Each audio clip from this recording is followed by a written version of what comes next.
We are live.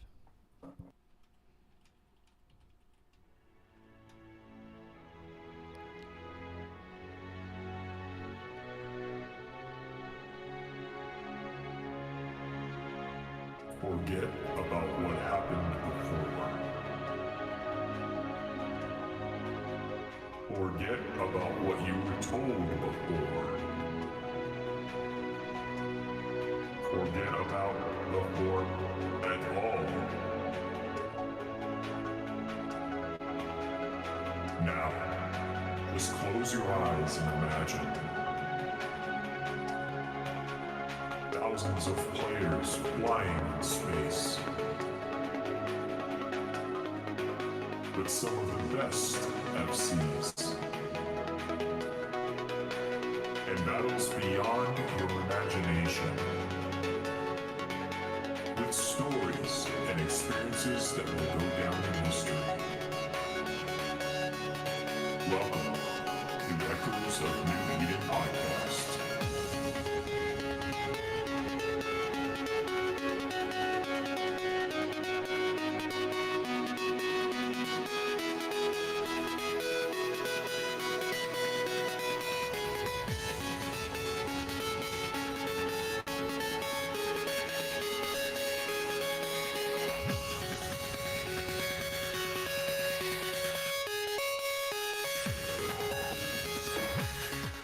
And welcome everybody to Echoes of New Eden Podcast. welcome. I am back, as you can all tell. Yes. There's a new intro once again. I'm your host Rambo, and as always, we have Taylor Rick with us. What is up? It's been another week, as they always go by so damn fast. Not only in this game and life and everything else, but it's been good. Glad to be back. Sweet. No, it's not a bad hair day. Yeah. I'm just wearing a hat backwards, guys. I don't know what the... This really throws everybody for a loop. I don't know why. Yeah, I was wondering, like, what the heck is going on there? But... yeah. I'll have a gold chain next time. You never know. There you go. Yeah, another week has gone by, and here we are. I'm glad to be back and actually using my computer in my office this time. With power. Yeah, You're I'm not on running on a extension cords, generator. but it's yeah. Literally, it's extension cords, but we got it to work so far. House is under construction and all that crap, so we're making it work. But anyway, I'm glad to be back. I know, what was it 3 episodes I missed? Kind of had Taylor running the show there for a little bit, and I noticed because they're so short. What was the longest one? Like an hour and a half? Maybe. I think so. But yeah, being Something like that.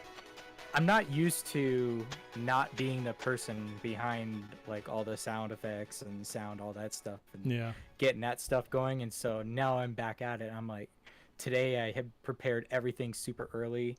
I'd actually made a new intro today. I made a new commercial today. I was really busy as far as the sound production stuff goes. Good. And so I did that. But yeah, just glad to be back if I hadn't said that once or twice already. So, but let's get right into it. As far as Eve Echoes stuff goes, we're going to cover the latest game news, announcements, events, and Q&A. I got some other stuff that I want to talk about as far as like podcast stuff. The first super carrier was spotted. Yep. OMG. Yeah. I wonder who that was. We'll talk about that later. The content creator Clash. That's is that hosted by Moby? Or is it kind of self-hosted? Well, he's made the bracket and everything. Yeah, he's arranged everything. He's made the bracket. I'll be hosting it on the official Eve Echoes Discord. We've got a channel already there. We've got a stage already there. So I've already tested it out. I haven't gone and tested out like a live stream to it and make sure everything's smooth on that end, but I'll do that well ahead of the second. Next weekend, next Sunday, is the first and only round. We should be able to do them all right then and there. Just go right through it. I posted the brackets Yeah. up here a minute ago. Yeah. And then going down the list too, we have some topics for the almost news. More stuff on the Science-y Clash. I do have a voicemail since it's been so long since I've been on my computer to check voicemails. We actually had one in queue, so I have it. Cool. And then we'll have the commercial break, and then whatever else comes up, we can mention our side project, as well as story time. I know Taylor Rick was informed with a couple topics for me to talk about, as far as my history in the game, and yeah, we'll talk about all that here in a bit. And I see people. Oh yeah, there you go. Nice. Yeah, look at that bad boy. Next to a Phoenix, looks like. Disregard the system that screenshot is posted in, by the way. Just disregard it. Yes, so should I talk about almost news first? I don't know. I feel like it could be rather lengthy, so I actually want to dip into Sure. the announcements and Q&A first, get all that stuff out of the way. We'll talk about this event that's going on right now. People are posting all their uwu ship skins or nanocores right now. Who doesn't have a super by now anyway? Yeah, that's right. Who's slacking? I mean, geez, it's only 1,000 cat parts or something like that. Right. Yeah. It's a lot. So, heck, I posted a picture of mine a couple days ago, but nobody saw it. So, anyway, I posted Taylor, my kill mail let's of mine a few days ago, but nobody saw that either. No. Let's get into the official Eve Echoes Discord announcements and such. So, the devs were on holiday this weekend, I guess. Maybe Thursday, Friday of last week, and maybe tomorrow, maybe today. I don't know.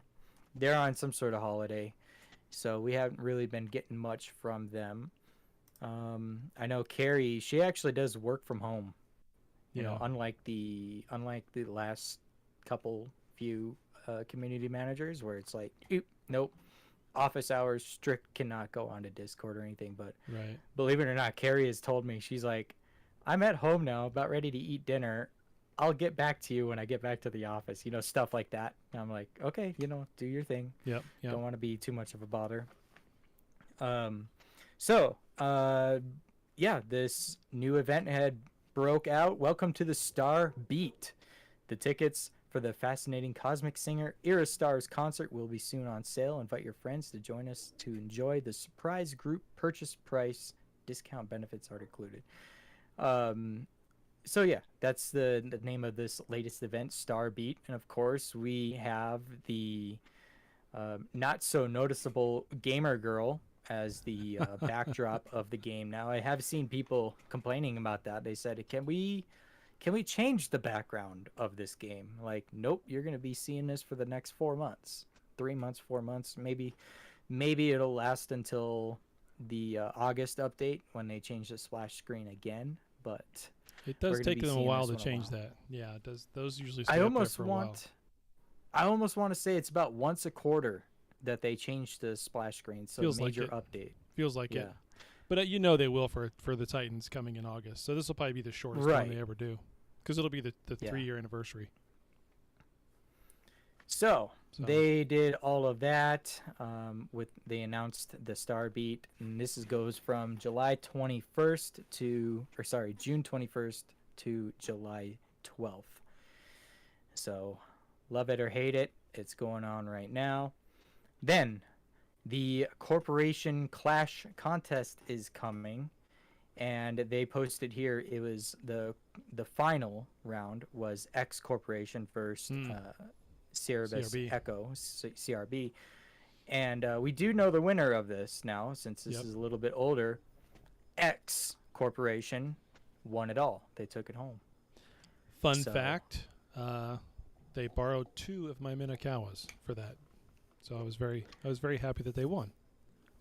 So does that mean you get one of the Sciences that they win? No. Rip. That'd be nice. I don't have a Science-C. I'm like Maybe the only person on my something. corp who doesn't have a Science-C. No, it's fine. It's fun to help out when you can. I don't know. It just I guess it depends on what the prizes are. If they get medals or whatever else, then maybe they can toss something your way for Yeah, helping. yeah. But they had here a bug announcement, which I believe this is going to go into effect next week. Due to unknown reasons, the Era Star, the Diva encrypted safe box in this round may open an unknown ship skin. We will record this issue and make compensation accordingly by sending an in-game email with a corresponding ship type skin. Yeah, the E-War If a player skins. if a player opens a permanent unknown ship type skin, we will send a corresponding skin op box as compensation. We have received feedback from players that some ship skin effects are different from the promotional images. We'll make adjustment in the upcoming weeks. I haven't seen that one, though I have seen a visual bug, where somebody opened up a ship skin box and it was for an asteroid. Did you see that one? No. The most ones that I've seen it. that are screwy are the Bellicose E-War ones. That seems to be a hot one that people keep opening. Yeah, I love how someone did that and they fixed it and they put the ears on everything. I love it. I want to say it was somebody. It was either my corp or alliance or coalition that did that. So for whatever reason, they were able to try and apply the skin to an asteroid. There's a weird UI bug on it. So I'll have to search for that here in a little bit and see if I could find that. So more event stuff, and then they're talking about the join the Discord celebration, enter the special code to receive a discount coupon. So they opened up that official channel on the Discord for getting coupons, and it seems like just a bot reads it. You type in some certain command and you get chosen randomly. I believe it gives away 10, 30, and 50% codes depending on randomness or whatever. So then what is this? They posted a there is a luck value anomaly in the Interstellar Bazaar. Yeah, I remember that. Yep. They fixed the issue. So I guess the luck was being calculated or miscalculated for the first couple days, and so the leaderboards weren't actually correct, like for some of the top 20 players, I guess. Yeah. Top 20 whales. Something for that day. Not that I've ever like noticed. the first couple days. Yeah. Yeah. I think they said only like 3 people actually got affected by it. Still, though, I mean, it's kind of important not to screw up counting on something like that when people are spending so much money to get there. So 2,000, blah, blah, blah. Leaderboard. Somewhere I read that only a few players got affected by it. So I'm just trying to skim through it real quick, but I'm not seeing it like right here, but somewhere I read that. So yay, another event, more bugs. It's to be expected, right? They posted some pictures of the new Nanocore on several carrier or supers and capitals, just like a Revelation.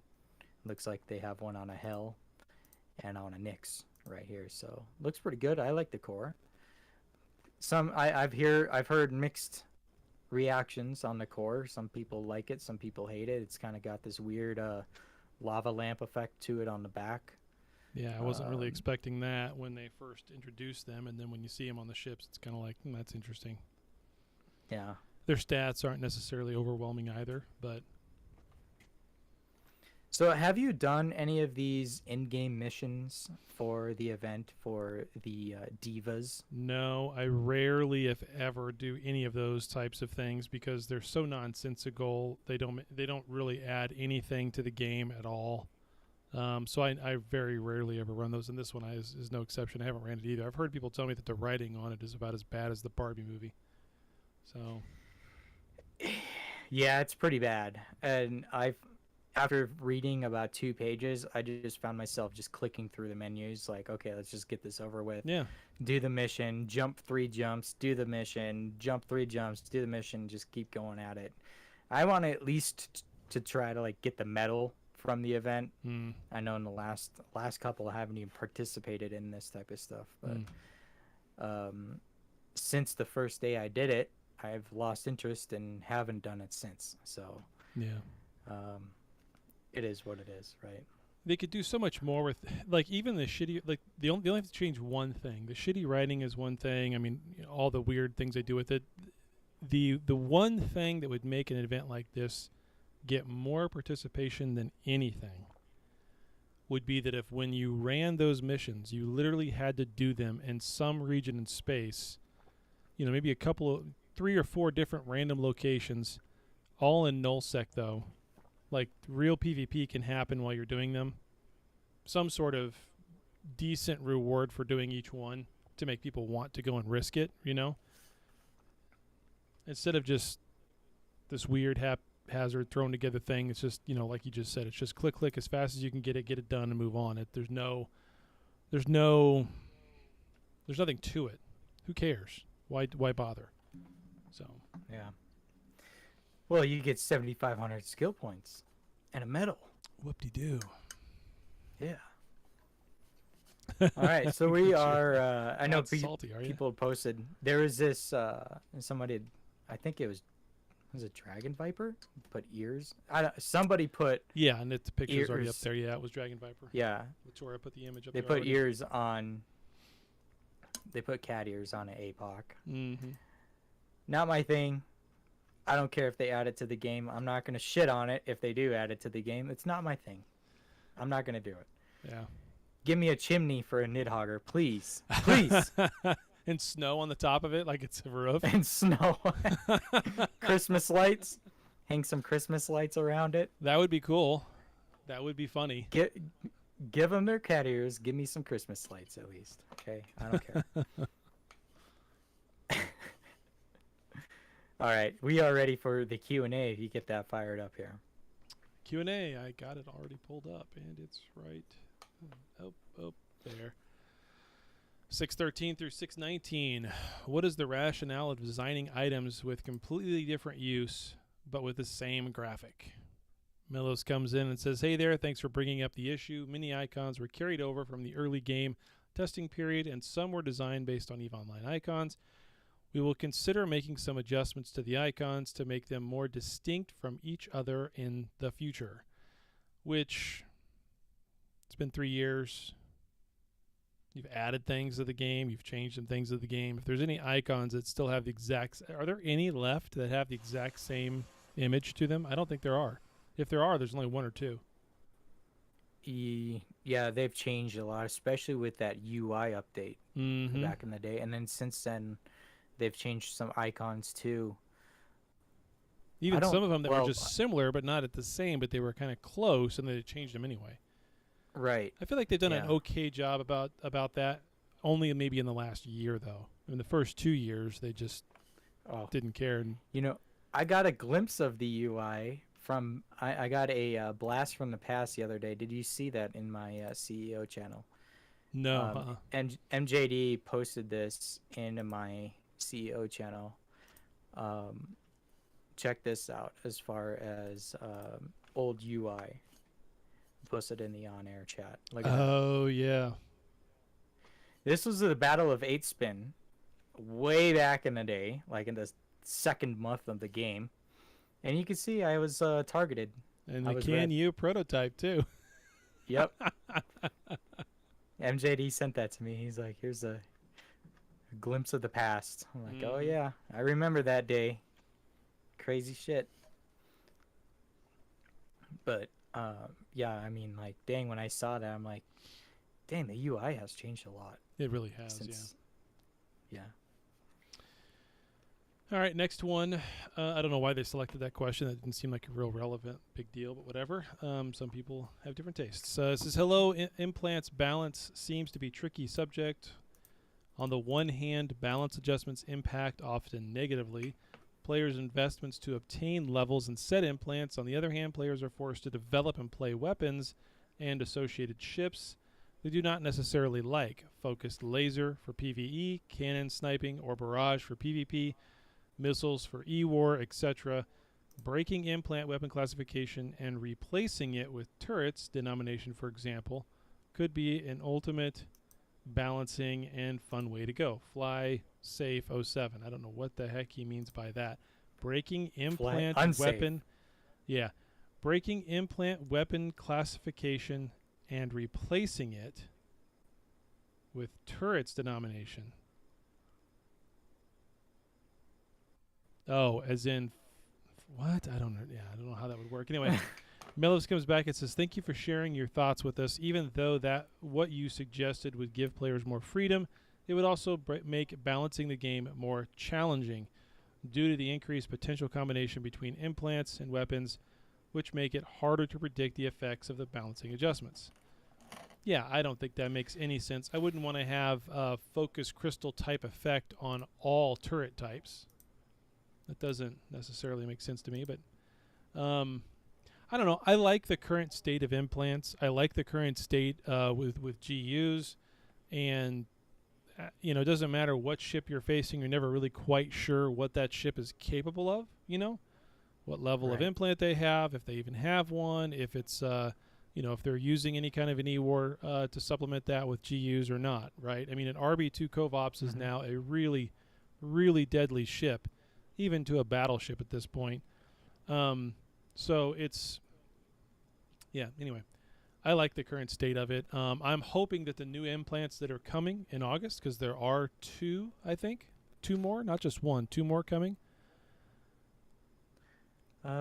Which one were they? Because I know we got the binding one. Yeah, I don't know which. Well, it's two new ones. I don't know which what they're going to be about. I'm kind of.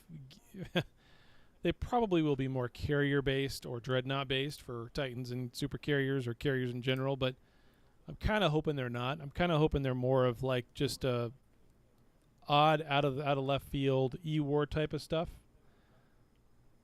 So I kind of hope it's more like that, because some of the things you can do right now with E-War, whether you're using bombers or you're using a Celestis and sensor damps, and there's just a lot of things you can do. You can stack HPC with support projection, right? So I mean, it's really slows somebody down. Don't even have to have webs on them. Somebody had said tanking implant. So I was thinking like forced auxiliary type of implant. Yeah, they did say they didn't want to do anything more with that at one point, but you never know. They also said they didn't want to do anything with gas, and here we are. And it compresses now all of a sudden, by the way, just out of the blue. You can compress it. So that's fun. Next question. I would be an interesting mechanic adding a module to hack the sinusoidal jammer structure in order to disable it as long as the ship remains close to it, similar to Entosis. Nowadays, Corps feels secure by adding these structures to their SOVs, but with this module, game could be more fun and active. Yeah, the jammers are, in all sense of the word, completely indestructible. There's nothing you can do if you do strip them while they're attached to a SOV that's fully functional. Then the effect of its jamming effect goes from a 10 down to a 2, so you can weaken it, but that means nothing because you can never get a strength of 2 or more. You can only get a strength of 1. You could light 4 Sinos in your fleet, and you still only have a strength of 1. Yeah, interesting. Yeah, so Melis comes back and says, "Thank you for your suggestion, but at the moment we don't plan to introduce a hacking module as it could cause significant changes to the gameplay mechanics. However, you can still weaken the jamming by directly attacking the sinusoidal jammer tower. We appreciate your feedback and hope you continue to enjoy playing Eve Echoes." Melos doesn't know how this mechanic in the game works, and he just proved it with what he just said right there. Right. You can weaken it. Sure. But it's still at a 2, and you can't do anything more than a 1, which means it doesn't do jack shit, Melos. I don't know whatever. He clearly this is one of those things where Maybe- they don't know how the game is performing. He really doesn't. Maybe it's an unintentional oversight. Yeah, kind of like the crime timer on the mining foreman buff that was there for a year, Yeah. right? Wait a minute. There's a crime timer on that? Yeah, yeah, a do year not later. play? As soon as I read that, and this is one of the few times when I read the patch notes as soon as Carrie put them up in the content creator chat, and as soon as I read this one, I instantly messaged her and said, "Hey, does Melos not know how to play the fucking game? Does he not realize that you can't do anything to the jammers? You can't override them. You might make them weaker, but it still doesn't mean you can jump something in." Right. And I So- believe Damon even spoke something up too in content creator chat. And Yeah. So I hope that gets back to him and somehow. It's ridiculous. I almost want to say I remember this was part of a Q&A a while ago as well. Somebody had brought this up and it was like, hey, like something needs to happen here and you can Yeah. attack it, but it does nothing. Does nothing. So There needs to be Yeah. a mechanic there.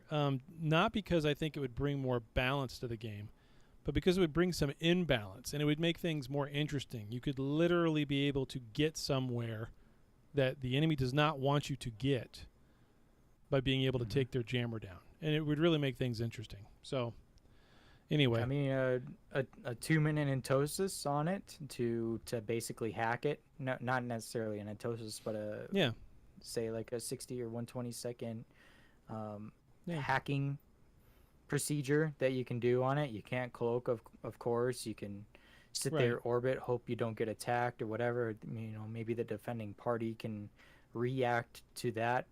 You know, at least they'll have some sort of chance to be able to defend themselves at that case. But Yeah, they get a say notification. they do get it hacked. Yeah. Your They do jammer's get it under hacked. The attack. jammer goes down. Yep. Boom, and then the battle goes. So Yep. yeah, it'd be interesting. Oh, it'd make it Be even interesting. better. Make sure that hacking module can only go on like the chameleon. So You know, make it specific to that ship, or maybe a high level 3 Well, covert ops or something, right? To make it to where it's we have ships that use Sino, right? So the all the cruiser covert covert ops, ops. Yep. they use Sinos. Yep. That's their thing. Cool. Give the hacking mechanisms to maybe an SOE or some other sort of ship in that sense too, Ooh, I got to be one. able to do that stuff. If we're just gonna dream for a minute and totally make shit up out of thin air, here's the ship. That's what we do. Exactly. Here is the ship that should be able to put the hacking module on it to be able to tear down a jammer. And it should be a sleeper cruiser that you have to build. That should Interesting. be it. Yeah. Or even better, Yang Jung. Yeah. Right? Exactly. Something and the only way you can build that is by getting debris out of it from the new region. Yeah. Again, giving you two different things at the same time. One, a reason that everybody in the game is going to want to go to that area, and two, a very fit specific ship that you're going to have in order to be able to do that, right? And it's not going to be a common thing. Mm-hmm. I don't know. I like the ideas of trying to push people towards specific areas in the game, other than Jita, and just saying nullsec. So anyway. Last question. Why are there not more purple nanocores for the Tower, Corax, Algos, Dragoon line of ships? Compared to every other ship out there, these ships do not have a lot of options. Looking forward to seeing these ships expanded on in the future. Mellows comes back and says, "Hey there, thanks for reaching out to us. We totally get where you're coming from, but the compatibility of nanocores with ships is carefully considered during their design. So we cannot guarantee that a core will work with every ship. We'll keep your feedback in mind when we introduce new cores and try to provide more options for ships that currently have limited choices." I don't know how Yeah. they determine that, what kind of mechanic they go through, Well, but yeah, I went through this with the Maelstrom, and I remember complaining about it. Like, how come every time, like, it was like every 2 or 3 Concords, I would get a Maelstrom battleship core option. Everything was for the Tempest, no matter what. Every season, we got a Tempest nanocore. yeah. Like WTF, I don't want it for a Tempest. I want it for a Maelstrom, and I could see this being a same type of thing, where the Talwar, as far as the Mimitar crap, they don't get enough love compared to, say, the Thrasher. The Thrasher's always getting a core, but how come the Talwar's not? Yeah. You know, and that goes for all the factions. So I don't know. They say these ships do not have a lot of options. I don't see what's the differences in options. Yeah, I can say that I don't necessarily watch how often nanocores come out for destroyer class ships at all, period. I just don't even think about destroyers that often, other than making sure we have a multitude of dictors ready to go at any given time. I don't really pay attention to the cores because, to me, they're throwaway ships. I mean, if somebody IPs them, great. Otherwise, we just hand them out like candy and they're gone. Make more. Right. So I never really think about it too much. Maybe I should, but I don't. Those who fly them, what I'll say, quote unquote, professionally, obviously pay a lot more attention. There are pro dictor pilots out there who have really made it an art form to be able to tackle something and warp in and out and cloak and all that and never die. And for those guys, I could see why they'd want a better nanocore. Agent 46? Yeah, one of them, yeah. Yeah. Yeah. So that was it for the Q&A this week. So, yay. I guess we were not expecting those because they were on holiday, but then they gave them to us anyway. Mm-hmm. So, I don't know. That's kind of the story behind that. And I haven't seen any new Q&As on the Chinese website, by the way, because I look every once in a while. And I haven't seen anything for 2 months. Right. So, it's weird. So, speaking of the event, before they went on holiday, they did give us some codes to give away, some 50% codes. And so I know some of the content creators did the right thing and did the whole process to be able to get their codes. Others that were not on top of their game as far as keeping track of that stuff ended up missing out and didn't get any codes. So I believe did Damon even get codes? I don't know. Think so. I don't know. Captain Benzie didn't get codes. Because he even said it himself. I remember him seeing that. I got all my codes and I gave them away in 5 minutes. Yeah.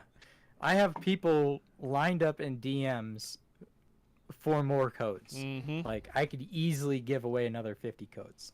Oh, yeah, for sure. So, we're working on getting some more codes, but they have to come back from their holiday. And I know I've had a ton of people ask me yesterday and today, hey, are you going to be getting some more codes? I'm working on it. There's actually no guarantee whether or not we're going to get some more 50% codes, but only a handful, not even a handful of content creators got them. Yeah. So I'm curious, those that didn't get them, if they will get some in the second wave, or technically the first wave for them, and if the others will get a second wave of codes. It'll be interesting. I'm hoping to see to get if we, some more. If we get our giveaways for our Duo Megas this week either, because we haven't gotten those recently either. Yeah. Oh, I had a person DM me about last week. Yeah, it's like, hey, is the Omegas gonna get kicked in? Because I haven't seen anything yet. I was like, oh crap, they're on holiday. I don't think they have.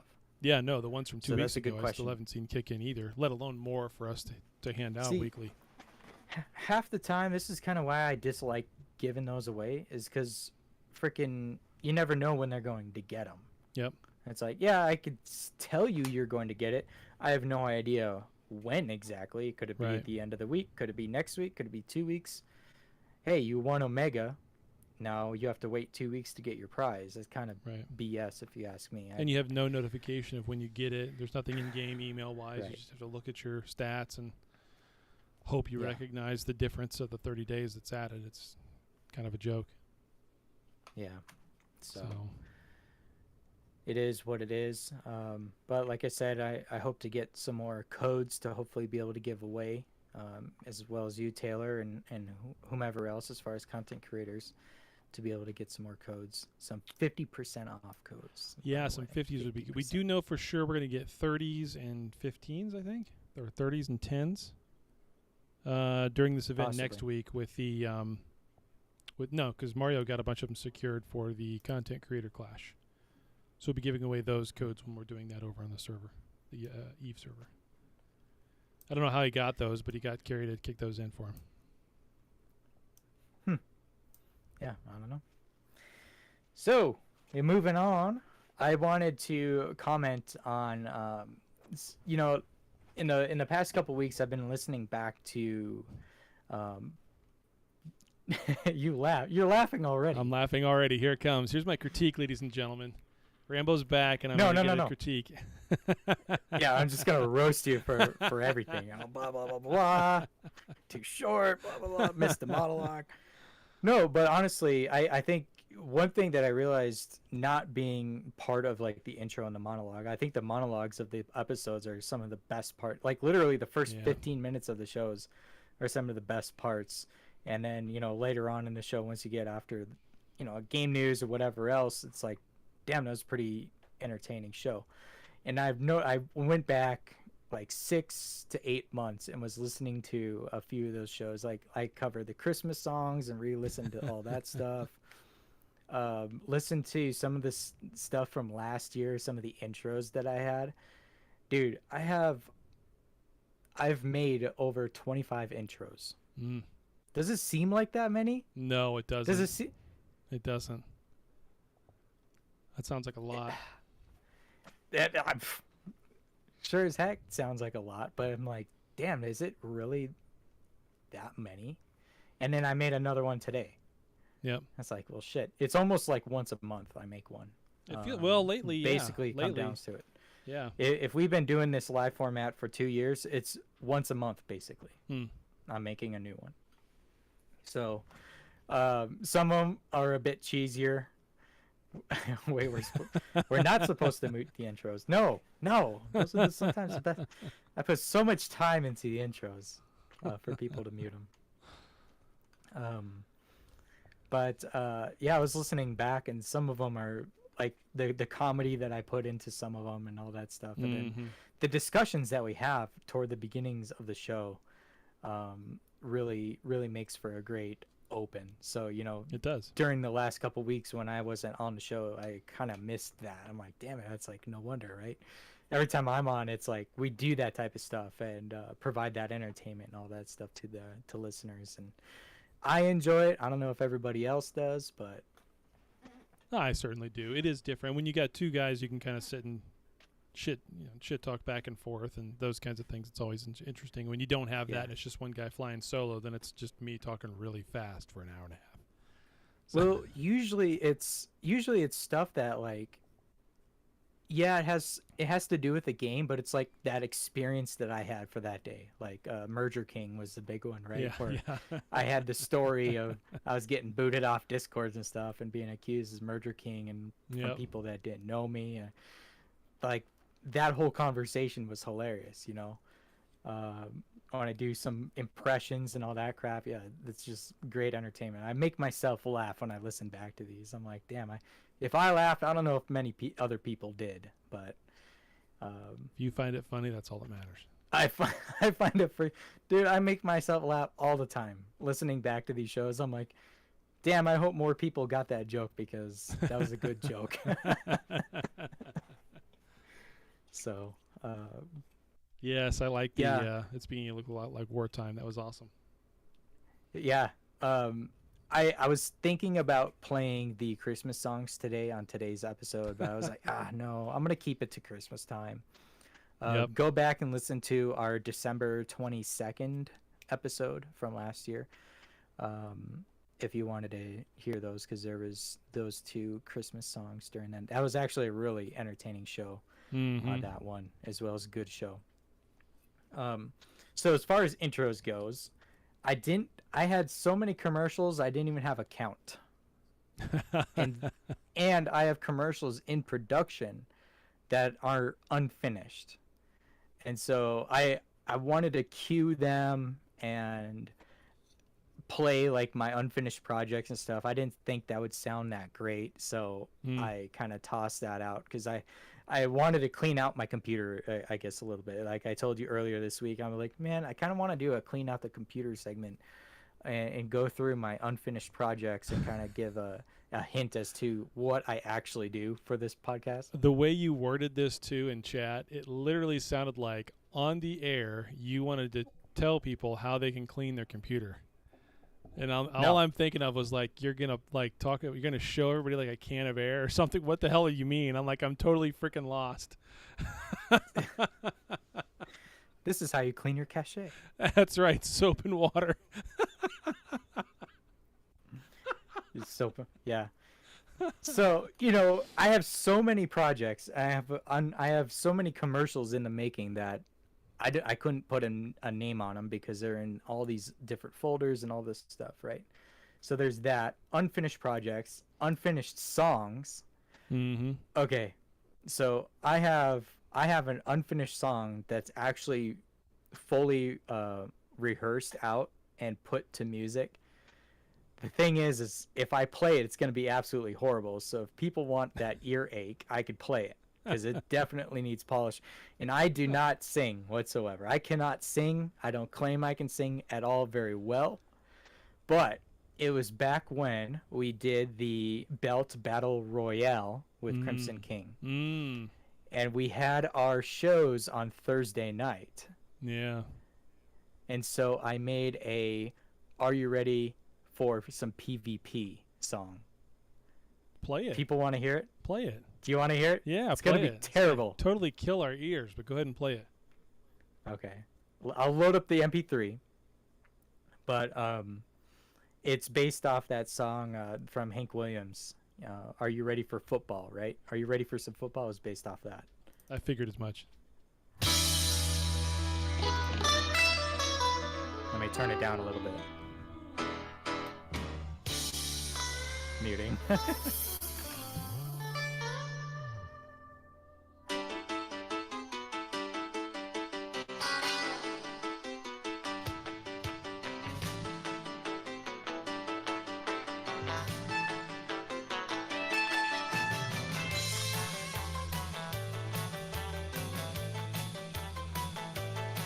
Well, I'm sitting at home trying to figure my plan.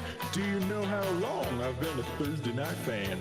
I remember all the big games, all the trivia games. It's been here for 2 years, and here it's gonna stay.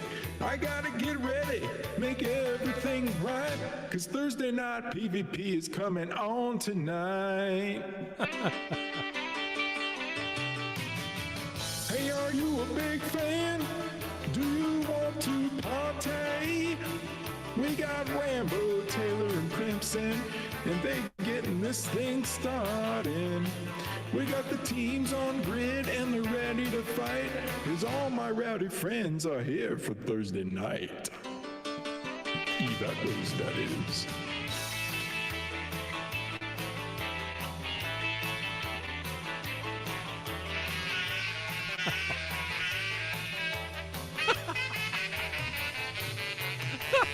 When those red hot teams get into their sight, those guns just wanna seem to ignite.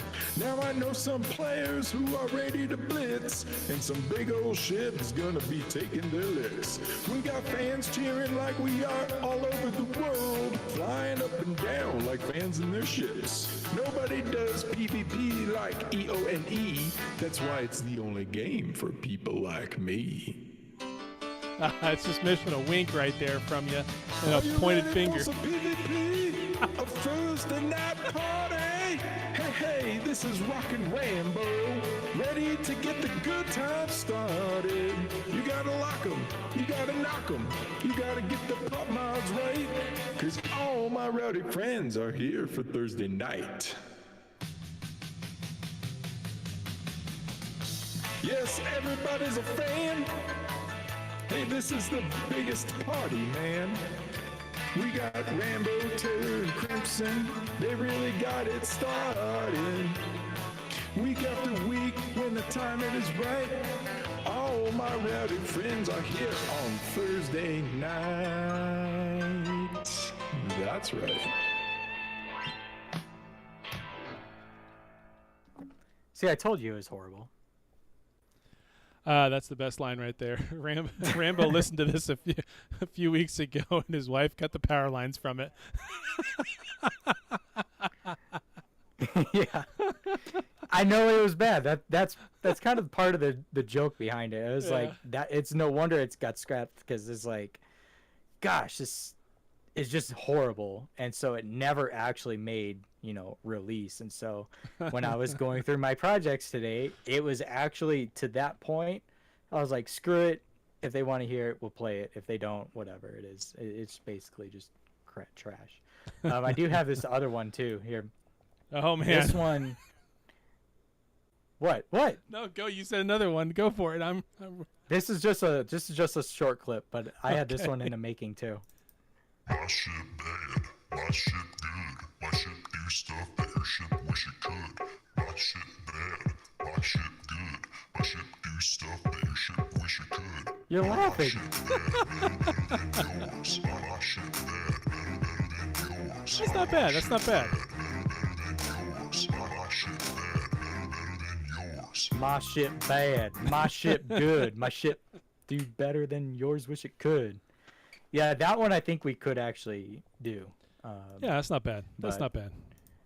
And then like that one that we did with Kuari. Like I actually had Kuari write a clip, a segment of that song of My Ship Bad. But we have to record that too. Yeah. She actually has it written, but we have to record it. I'm waiting for her to get a better mic so we can finish that song that we played a couple weeks ago. I like it. Might just have to ship her one, honestly. And I think she's just getting I don't think the reason she said anything to you today from when you asked her about that is because she's getting over a cold or something. She was sick all week. So. Right. Yeah, it's no worries. But I'm kind of holding off on doing some other stuff. This is just old crap that I had. Mm-hmm. I'm like, this one's got potential, and I'd have to write some more on it and finish that. But there is I have other songs that are literally just piano keys type. They don't even have any instruments assigned to them or anything, just like melodies or whatever that I've been playing with. Unfinished projects, and then unfinished intros. I had a content creator song that I was making that's unfinished. Only one person's heard that, and I haven't touched it since. But all these things, sound effects for the show as well. I have a couple coming up that you'll hear later on in the show that I made. But otherwise, I mean, dude, it's crazy how much shit that I have on my computer that is just for the podcast. I'm and sure. It's all over the place. Like I have stuff on my desktop, and I have stuff in folders and in projects and their names. It's like, holy crap. Heck, I even went back to the old Baby Shark with Fosh Patain project. Man. Cracked that thing open. I was like, this Yep. is so bad. Granted, but the Thursday night that song, when I made that, granted, it was like literally a year ago. But since then, I've made several projects that have been just much better as far as mastering quality, recording quality, all that type of stuff. So like over time, I learned how to do things better. So I can come back to these projects and be like, I could actually make that song better. Or I'm not happy with it now, I can make it better, spend some more time on it, blah, blah, blah. Yeah. And this is all stuff for the podcast too. So, if you want to break the news for our next project there, and then I know I'm going to have some sound work to do there. Yeah, it is. Learn how to find other people to sing. Yes, exactly. Yeah, for real. I can't sing. So 100%. I admit it. At least I can admit it. Yep. So I'm going to grab the link from this other project and paste it into our chat so that people can see it. Don't know who's necessarily going to be interested in it, but it is something that we just started working on this week. Stop. And there it is. So for those of you that are interested in Starfield, as that's going to be coming up in September, Xbox exclusive, but also on PC and Steam. I'll be playing it on Steam. I don't have an Xbox, but we do have a YouTube channel already started. We've got the Discord already started, and I don't know when we're going to do our first video on it. I want to do one before the game actually officially launches, because we've got a lot of people that are doing edits of the trailer and talking about different things they've picked out or gleaned from it. So we'll do some sort of an opening show or recording anyway. I don't know if we'll wind up doing it live, but I will be live streaming my gameplay, that's for sure, when it comes out. I don't know when or how much or all that. I don't know the cadence of it, because obviously I'm going to be kind of shoehorning this one in as a side project compared to everything else, from my standpoint anyway. Yeah, and basically the same for me. So Starfield's been a game that I've been waiting for since, I don't know, maybe since this, Eve Echoes. Like, Eve Echoes is one thing, but as soon as I heard about Starfield, I was like, oh my gosh, that's going to be the best game ever. Bethesda making it. And so we actually applied to be official content creators for Starfield. So I believe we both have to go through a process for all that stuff, but we're working on that.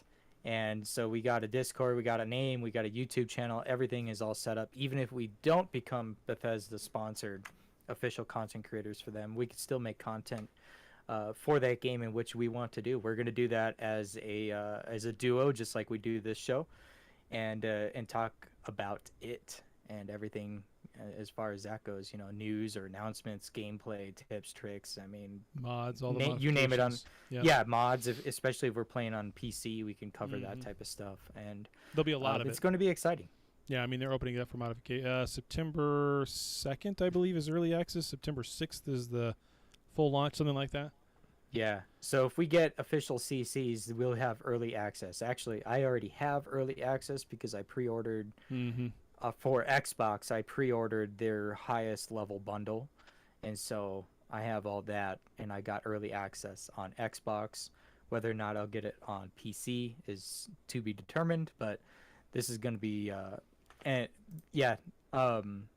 for a podcast, we're going to stick to YouTube only.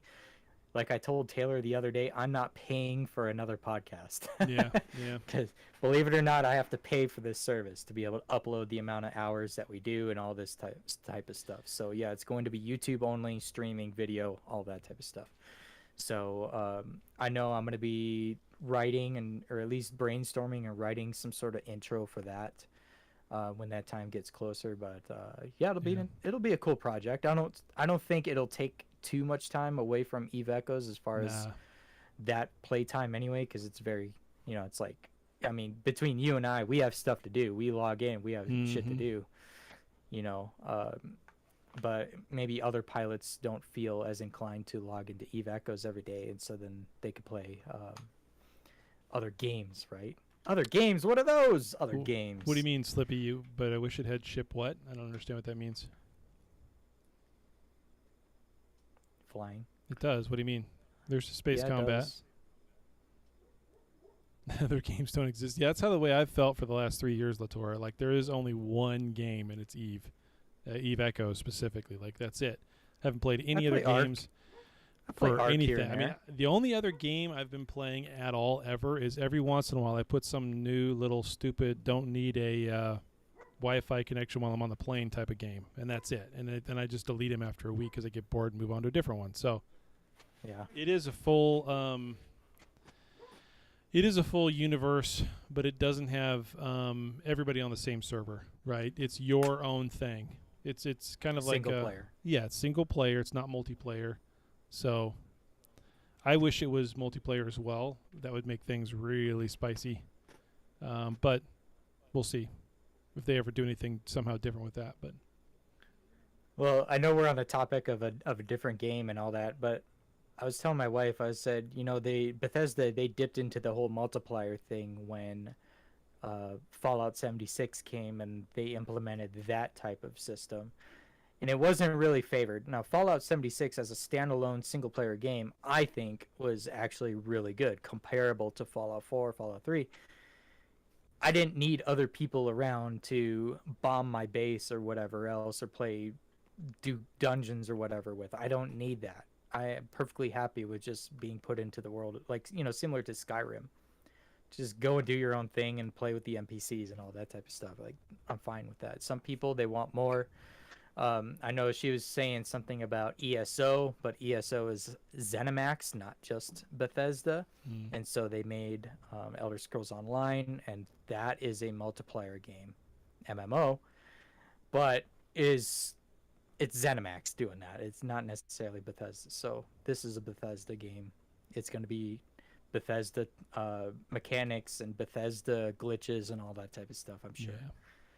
So, But it should be fun. It's the kind of game I can probably just sit down and play for an hour, stream it live. That's the gameplay for that week, and maybe I do an hour next week kind of thing. Or maybe it's it's not going to be one of those games I'm going to really sit down. Well, maybe I will. I have no idea. Maybe I'm going to love it so much because I'm a huge fan of No Man's Sky. And this is, look and feel wise, this looks like what I had hoped No Man's Sky would be from the very beginning. Way more intricate cities, all that kind of stuff. So maybe I will love it and wind up playing a whole ton of it. But I don't know. Time-wise, I don't know how that's possible for me, but we'll see. Especially since it's going to be PC-based for me. It's going to have to be right here in the studio. I can't do it when I'm on the road and all those other things, which is part of what makes things great for me for Eve Echoes. But we'll see. yeah. So that is it for that. You could join the Discord, and then after the show, and I'm adding channels and all that stuff, we can start adding people and all that, and get roles assigned and all that. So Yeah. good deal. Then, real quick, I wanted to talk about the first super carrier spotted, and yeah, you kind of nod like, yeah, big deal. But what happened on the official Eve Echoes Discord? I guess people were like, OMG, it's a hell that's undocked, and then screenshots were flying all over the place. I didn't catch any of that, but I knew it was moving. But that's other than that, I don't know. Yeah, I just find it pretty entertaining as to like how much chatter that it brought up, and who it was and where it was and all that stuff. I'm like, Right. So it's no surprise. Nope. It will be right. interesting to see how many there are in the game in about a month and where all they're at, because I'm sure we'll hear about it, we'll know about it. It'll go Well, around like this one. We'll see it. There's a leaderboard for it. You can just see who's building them. Yeah, but you can also hide that, right? Didn't they say there'd be a way for you to say you want to hide that? Well, that's also just the builder, not the guy that's flying it, or where it's located. Okay. So I don't need to know that info. Oh, I do. I want to know that info. Are you kidding me? I want to know exactly who's flying it and where it's located. Damn straight.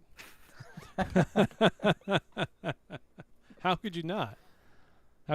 That first super carrier kill mill is going to be amazing. Better fire up a new batch of alts then, because everybody knows it's like, oh well, can't fly it on my main this time. I have to burn an alt. Yeah, and spend 10 months of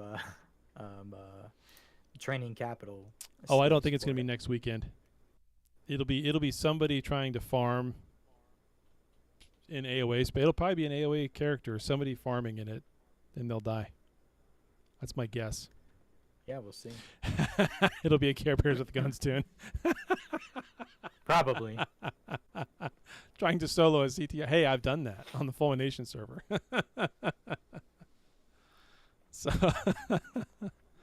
Nessival asks, what's the status of the player-based council thingy? Has devs responded? No, the devs have not responded. We even had a conversation about this. What was it, yesterday that started? About what to do at this point, since there's been complete crickets and silence. Yeah, there was what was it called? A CSM direction. And so now we're kind of just brainstorming as to the direction of what we should do next. Should we boycott? Should we ride it out? Should we continue doing what we're doing? Type of stuff. Should we just do our own thing, which is kind of what I would push for. Yeah. And hope that they would listen. But then that causes separation and all that type of stuff. So it's kind of like a fine line as to get everybody on board as well. Yeah, there really needs to be 3 times the amount of people on that Discord in order for it to really be something you can push towards the devs. There's more people on this Discord than there is on that Discord, by far. So,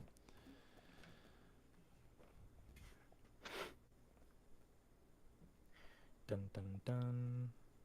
Yeah, a lot of people lost interest in it right after the initial, I guess, presentation of it to community manager and potentially to the devs. yeah. Was like, no, we have no comment, or we're not going to comment on it, and it basically getting shot down. That kind of gave people lost hope, I guess you could say. Yeah, I don't know. I wouldn't say it's a lost hope. I would just say it's still very early days and it's very, very difficult to do. And there really hasn't been, I mean, obviously you and I are both on the CSM, but I can honestly say that there really hasn't been a huge push by the 10 people on that council to really try to get people onto that server. Like we've talked about it on our show. I don't know how often it's really been talked about to the broader audience of Echoes, Eve Echoes. I really don't. I can't tell.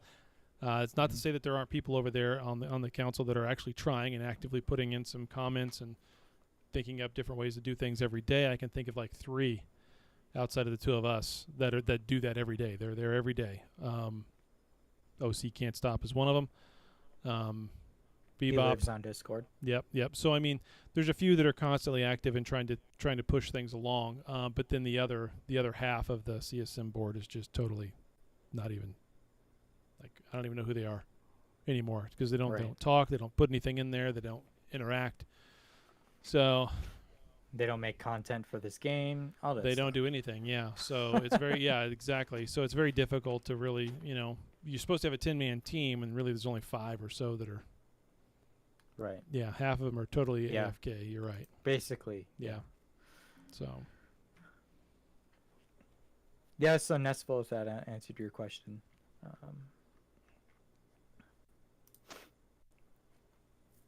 Yeah. Okay. So, and actually, speaking of other content creators and content, Benzie called me out on his latest rant video. Did any of y'all hear that? No, I don't watch Benzie. What do you do? So here I have the clip for context. Play it. I have the clip. The things we're actually asking for, things that would actually fix the game, they don't care about anymore. They're never going to. And I'm not going to sit here and tell you, oh, this game's fantastic, you should come and join in this game and have fun. You can still have fun in this game. People do still have fun in this game, but that's in spite of what the developers are doing. And sitting there doing this dumbass argument, and I'm going to call Rambo out on this one, because he sits there and says, oh, well, I'm having fun, so the game can't be that bad. You're one person. You figured out how to have fun. Awesome. Great for you, genuinely. Great for you. I'm glad you are still enjoying the game. But you're one person. And you are having fun in spite of the problems with the game, not because of them. Yeah, this is a sandbox. Players are supposed to create their own content, but a sandbox game needs to give players tools. Like, you can't just open up EVE Online and then never have a single cosmic anomaly appear. Wormholes don't exist. It's just, it's a bunch of empty space. Players need tools. They need tools to interact with.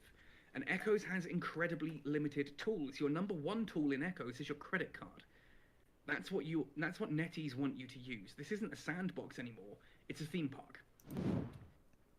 Yeah, so that was in his latest State of the Game video was put out a couple days ago. And I heard about this and I listened to that and like, well, yeah, I'm only one person, right? But the topic of the conversation, because it happened in the content creator channel, and there's a few personalities in there that, hey, if you don't play the game, then quit. If all you're going to make is bashing content, then quit the game and play your other games and make content for that. That's kind of the whole topic, right? Mm-hmm. Well, Benji was saying, well, there's nothing new in the game. This isn't new. That isn't new. I said, drop your corp and become a CEO and tell me that's not a new experience. Drop your alliance and join a new alliance. Tell me that's not a new experience. Do anything other than what you already do now. It's going to be a new experience. Yep. He just try flying the new ships. Try doing. I mean, right. His whole mindset is where he gets in the negativity that comes from it. Just the very beginning and opening of that is where he goes wrong.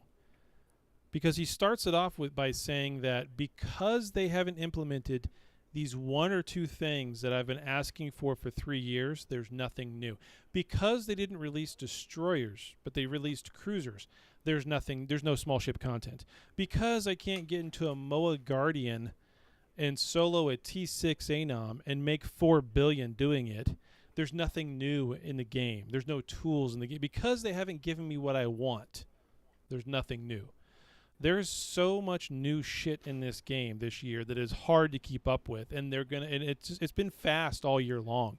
All year long it's been fast. The corporation tech tree alone added probably 6 to 8 months worth of content for your corporation to consume and go through when you're trying to create 150 ships a week. That is a tall order. I have a very good-sized corp now. We've got plenty of mining guys, plenty of big ships to mine in.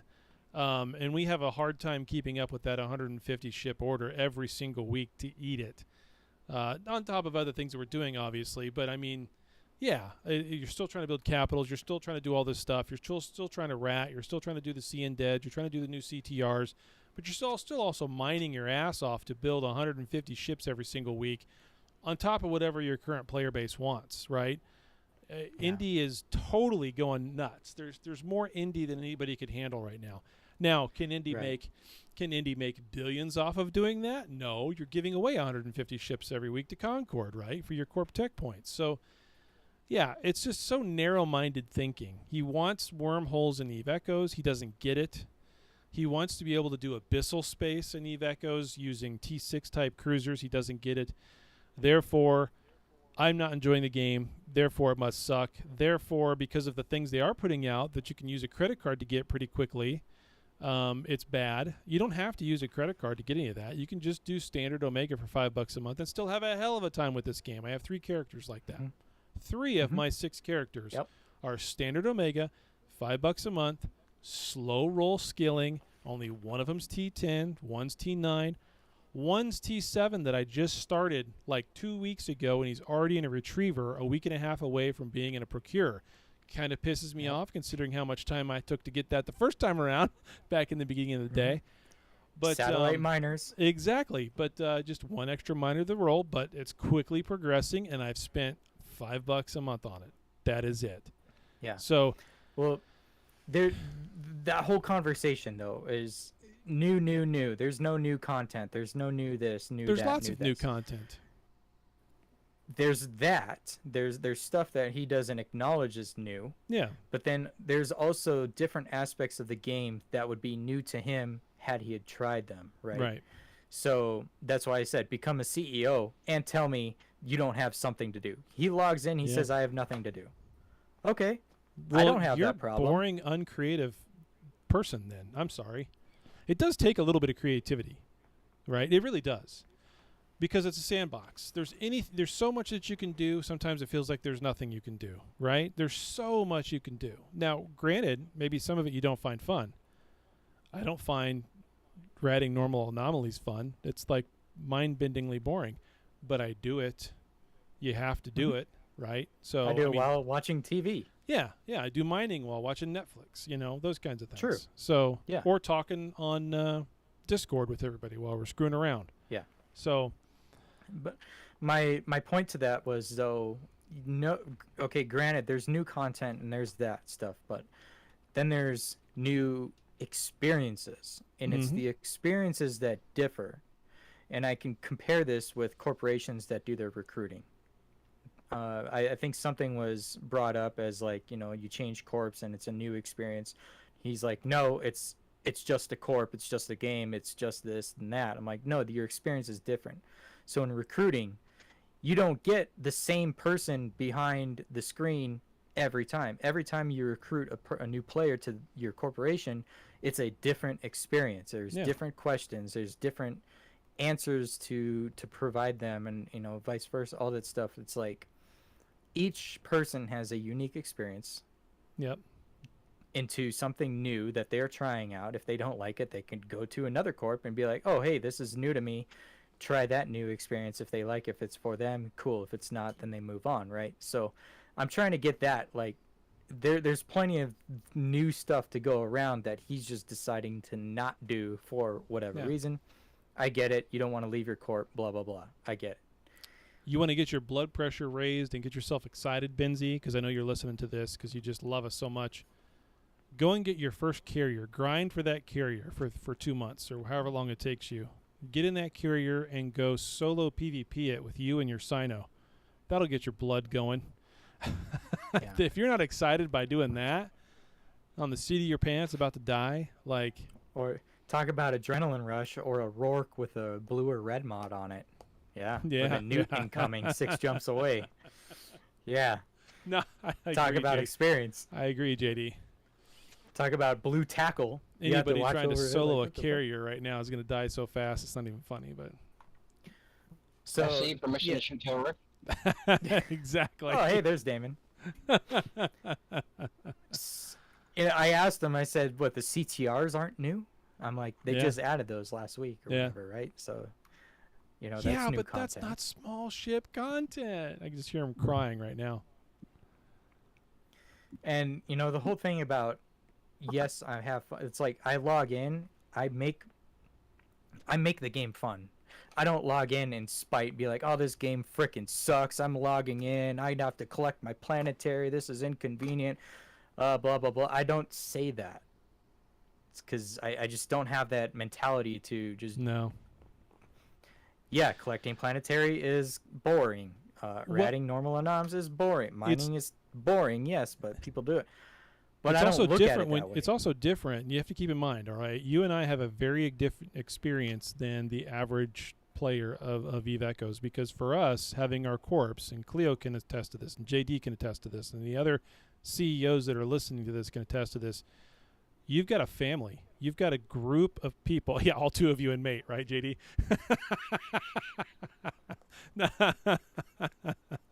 Only 1 now. Yeah. But no, I mean, you have a family there. You have a group of people you're kind of taking care of. You're giving direction to. You're making sure they're having fun. You're you're doing all those things, right? And so there's a whole different experience there. I do have to make sure people understand that who don't know what that feels like. And I would encourage anybody that wants to go and make a corp and have you throw your hand at it and have fun, because that's some of the best gameplay there is, honestly. Not just flying the ship, but the whole building of something with a small community like that, or a large community in some cases. So Well, it could also I would be hair pull. challenge that. So one of the best gameplays that you'll have is if you feel you want to be excited and presented with new challenges on a daily basis, then get yourself out to a nullsec alliance and become their HR. yeah. You're just trying to push people to go to hell at that point. Yeah. Or do things like we see Heron Explorer do. I mean, bombers were not really a thing until Heron and Blink Fleet came along. And now he's made those. I mean, I see Jacobo out there today mimicking that, trying really hard to fly a Blink Fleet group. I mean, very unsuccessfully, I might add. Jacobo, keep doing that. But I mean, bombers are fucking cool. They're amazing. I'm so sad that Bradrick isn't around to see that. He kind of tossed his hat in and said, I'm done, and walked away. I would love to see what Bradrick could do in a Chameleon or a Celios, but... Well, who's to say he won't come back? Yeah, exactly. He'll probably come back. And nobody ever quits, Eve. We have this discussion all the time. Nobody ever really quits. They just take extended breaks. He did say that if the developers actually come out with specific small ship content, actual legit in the game, without making your own content, then he would actually come back to the game. Yeah. Well, yeah. But, I don't log in spite. I log in to have a good time. I say 07 to the people that are online. We have like freaking 60 people online in Corp. I'm like, hey, 07, what's going on? There's a fleet. Yeah, cool. Somebody's always doing something. I had someone DM me and be like, I can't get into a standing fleet in one of your systems. There's 40 people in there, and no one's responding. I'm like, well, what time did you try to joined the fleet. I don't know. It was like an hour ago, and it was like, well, that's 8 o'clock on a Friday morning. We're all at work, and we're just ship spinning, letting Concord rack up. Oh. Yeah. That's a thing? Yeah, that's a thing. Well, I have a personal grudge against your system, so you don't ever see me in that system. I Why? got one better for you. I logged in, gave it 07 to everybody, and realized I joined the wrong corp. Rip. Yeah. I was switching corps, and I was expecting the invite to come to the corp that I went. And no, someone sent me a blind invite to a corp that I have no alliance, no nothing. Oh, geez. Didn't know any of these people in here, and I'm like, oh, great. Now I had to reset my timer for another 24 hours. No, it's funny. I had somebody. This happens quite a bit to corp transfers. Is some random corp will start inviting people that are corpless. Give was doing that for a That's- while in Care Bears with Guns, and Freedom Load They- couldn't they figure did out to how to some turn of my that players. off. I know, he couldn't figure out how to turn it off. I had people transferring from our alt corp to our main corp or vice versa, and during that time they're getting invites to another corp, which happened to be Give. Mm-hmm. I'm like, why? So, oh yeah. Anywho, so that was that whole thing. Don't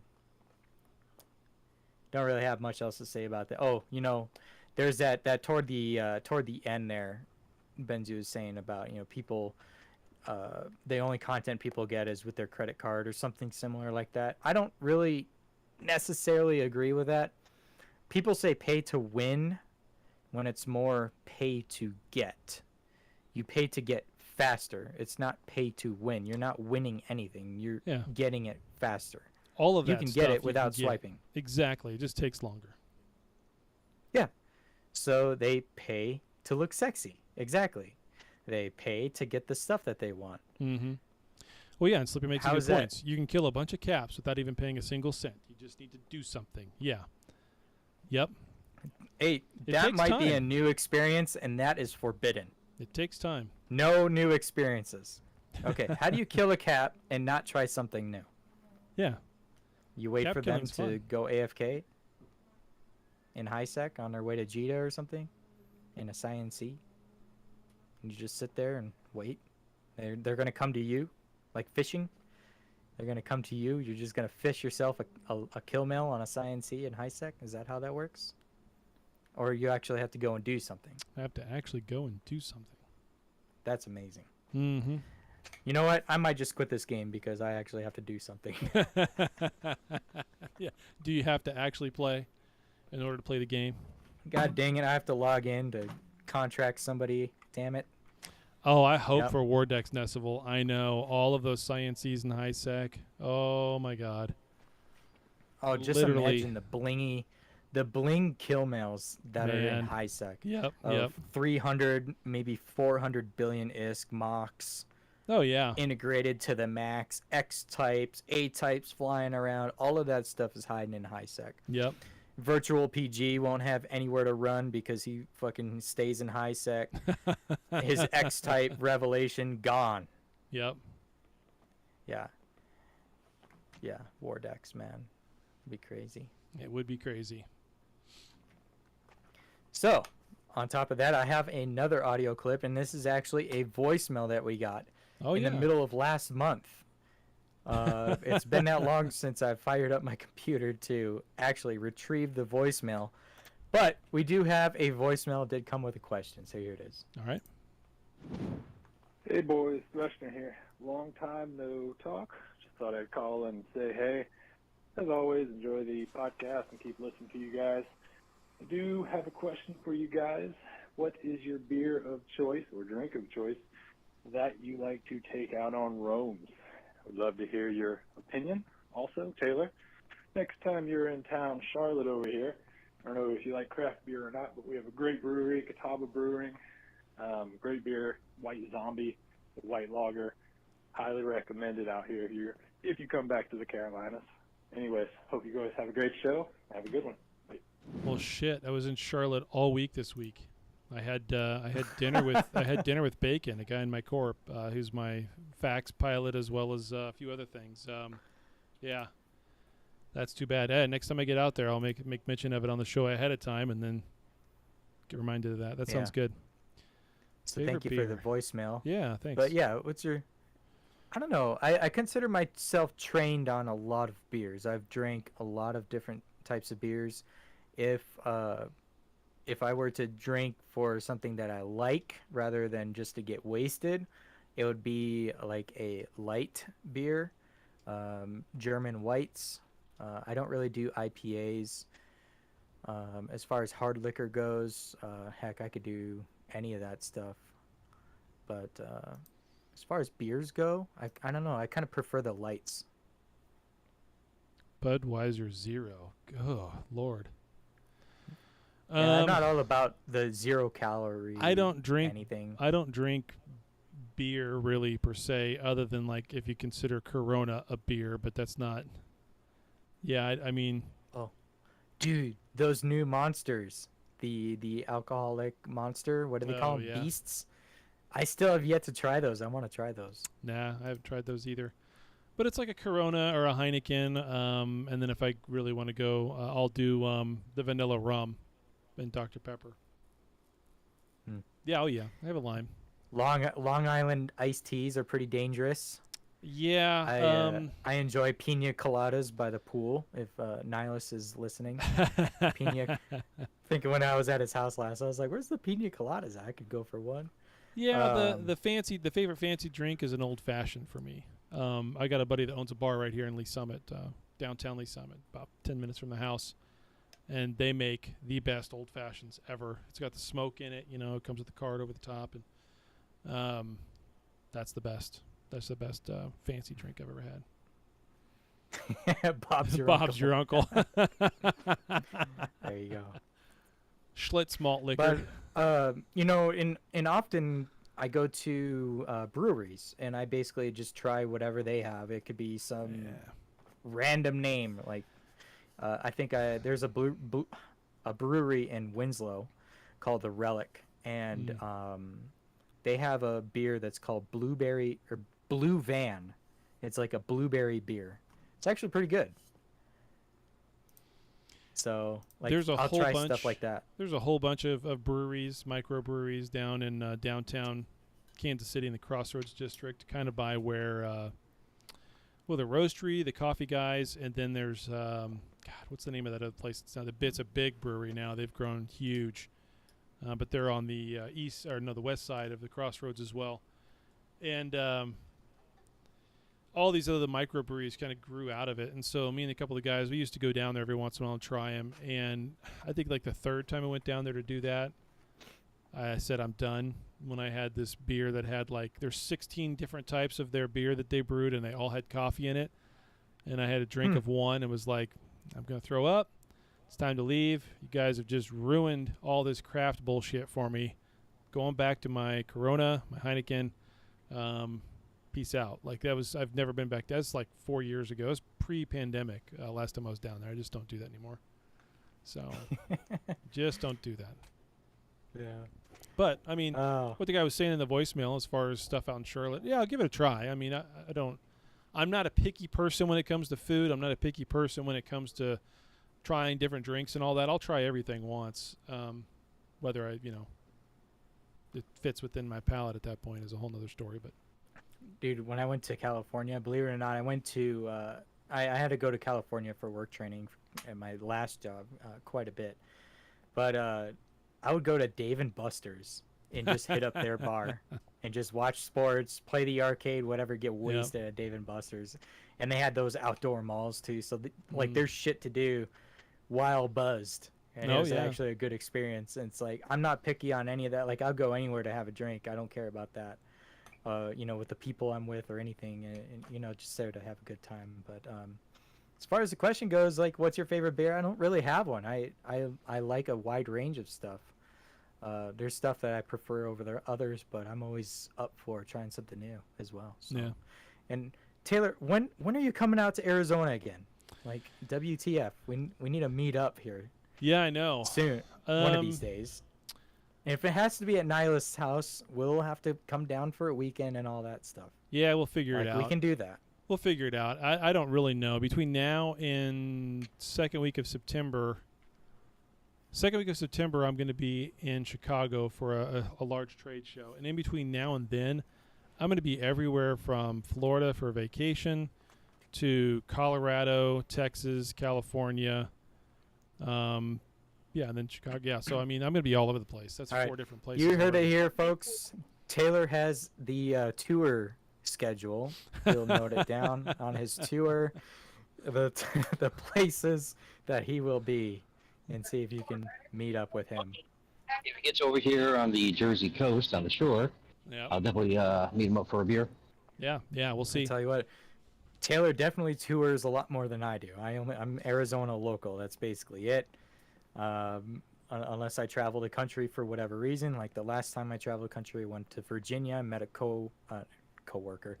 I met a court mate out in Virginia while I was there outside of Washington D.C. too. So like, you know, if it happens, it happens, right? Yeah. Yeah. When's the Texas dates there, Chief? Okay. Yep. DM him. All right, for his tour dates. So I'll anyway, make a poster. That's what I should do. I should make a poster. the Taylor tour The dates. Taylor tour. Subject to change. Yeah, exactly. Because who the fuck knows? Everyone's didn't doing the circuit.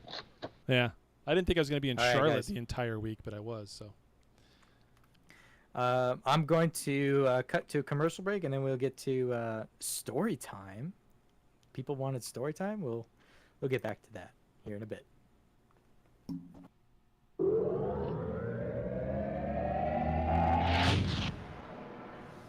Hey, Coach! Are you participating in the current Interstellar Bazaar event? You must think I'm dumb. But Benzie said that nobody wants the new nanocore. Would they be someone that you would think would know anything? Don't you like cute anime girls? This conversation's going nowhere. Okay?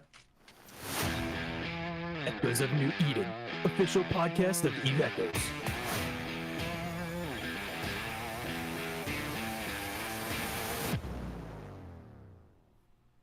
Hey, Coach. Our wives say that we spend too much time in CTAs and in game, and we don't do much of anything else. But that's a good thing, not a bad thing. Coach, how high should I get my focus crystal implant to be any good? You know, if you can get up to 33, or certainly 34, then you are substantially ahead of your opponent. Echoes of New Eden, official podcast of Eve Echoes.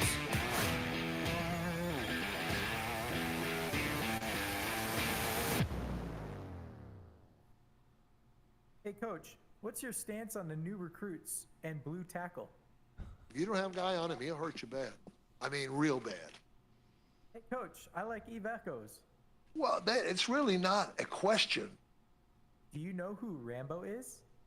Well, you should know that. Hey, Coach, Taylor says he has 3 supers in queue. How true is that? I would have to see some visual evidence at some point. Echoes of New Eden, official podcast of Eve Echoes.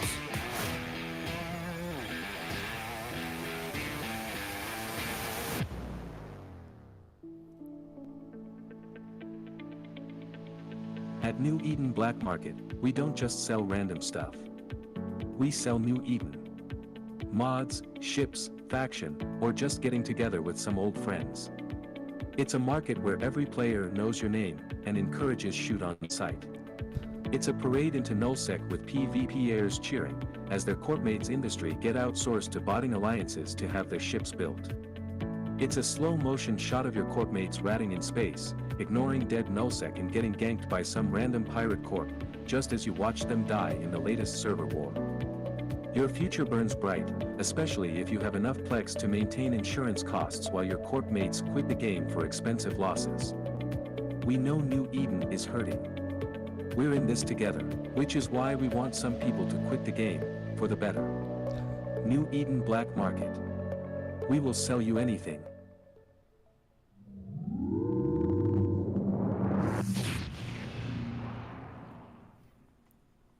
And we are back. How did you like that, Taylor? how did you like that, Rambo? Yeah, how did you like that? It's good. It's real good. What's this? I liked all those. Those are excellent. Now you're doing something though on your end with your audio where I can never get it above a certain area. Like even though I've turned it up on my end, it doesn't ever go above a yellow on the EQ. So I don't know what that's all about, but So it's probably a technicality within my program because everything that I put into my program is at 75% volume baseline, and then I can adjust it up or down from there. So if I make a clip at 100%, put it into my program, it's 75% right off the bat, and then I would adjust it if I needed to. So on the YouTube side, those commercials are going to probably come in quiet. Maybe on your side it'll be different, but on this side of it, they were quiet. Just FYI. Yeah, on my side, everything should be equalized and all that. So okay, no worries. That's the thing. Yeah, that's the thing with that. So it's optimized for podcasting experience. There you go. So what is this? I had a court mate reach you the other day, and what did they ask? Ask Rambo about story time. Outer rim job. Outer rim job. And the WX Citadel. Yep. Oh, where to start? Okay, so outer rim job. Let's go back to the history on this. So this was back when we were part of the Golden Horde Alliance, GHA for short. Yeah. Oh no, it's story time. Everybody leave. But these experiences. It's strange how I remember these experiences so well. I don't remember experiences like this in freaking Call of Duty. Right? It's like, oh, you play in a match and you get your 10-minute fix and it's over with, right? Like these are stories I look back. These happened almost 3 years ago, and I remember them, right? It's like, oh, remember when this happened or that happened? And MJD sending me a picture of the 8-spin battle that happened for that outpost that I got, right? So initially, that outpost, that battle at 8-spin, GHA was anchoring that outpost. It was owned by Ozier and Company, so ORC. And I died at that battle. I've mentioned it a few times. I was like number 4 or 5 on SHH top kill board as far as most expensive losses. Target call him again. Yes. He did that in a recent it was a recent CTA. We went up into branch and he was target calling me and people were locking me in e-warring me and all that type of stuff. Like he'll do that, right? Oh yeah, it's all fun and games. I'm like, please don't kill me, please don't kill me. And but yeah, like that battle for 8-spin or that outpost. So that battle happened. The outpost secured. Some time passes by, and ORC decides that they wanted to leave the GHA and they're going to GenFed. So because my corp was pretty close with ORC, believe it or not, ORC was the ones that got us into GHA because ORC was like a founding member of that alliance, right? Along with Catskull and Odin and a bunch of others that aren't even around anymore. And so ORC's like, hey, we were in Deterid at the time, just mind our own business. And I say Deterid and not Detroit because I know Damon doesn't like to say it right. Yeah. Listen, I'm not the one that has pronunciation issues on the show. This is true. So we were minding our own business out in Deterid, and ORC approached us, said, hey, you're pretty good at PvP. You want to join a larger alliance? Here we are coming up with the GHA. And this is like 2 months into the game, right? Maybe not even. Yeah, it was about 1 month, about 30 days in, we joined GHA. 8-spin happened. Then ORC decides they want to go to GenFed. Well, we were close with ORC, just naturally. We were good with them and Ozier and the leadership and all that stuff. We were using 8-spin for mining at the time. And so when ORC left, they said, hey, we're going to unanchor this outpost. You can have it. So what we were going to do is we were going to unanchor it. They were going to unanchor it, turn it into a box, we grab it, and we place it back in the same spot, which we did. Not too long after that, Citadels came out. And so my corporation, we owned 8-Spin for a number of months in the GHA. And so we placed the 8-Spin Citadel. Talga was the name of it, the original Talga. And so when that happened, we did some outpost swapping. So that outpost got uprooted, and it was kind of just held off because we ended up giving that outpost slot to a personal owner rather than a corp leader. So it was just in limbo. Well, we were at war with GenFed at the time. Is there an end to this story? Yes, no, it's going to go all the way up to today. It's going to go all the way up to today. It's going to go all the way up today. So we were at war with GenFed. And one of the tactics at the time, because scanning wasn't a thing yet. And so we took ORC's outpost that they had given us, and we placed it like 2 jumps away from their home system. And we dropped it and used it as a forward operating outpost. And who was it? Zakat and the Blood Horde at the time, the Russians, that Russian group, was using that as forward deployment at that time against GenFed. So with the successes that had, Latour saying that he had docking perms there. The name of that outpost was Outer Rim Job, because ORC, their corporation was Outer Rim Corporation, right? So we called it Outer Rim Job, just to poke fun at it. Yep.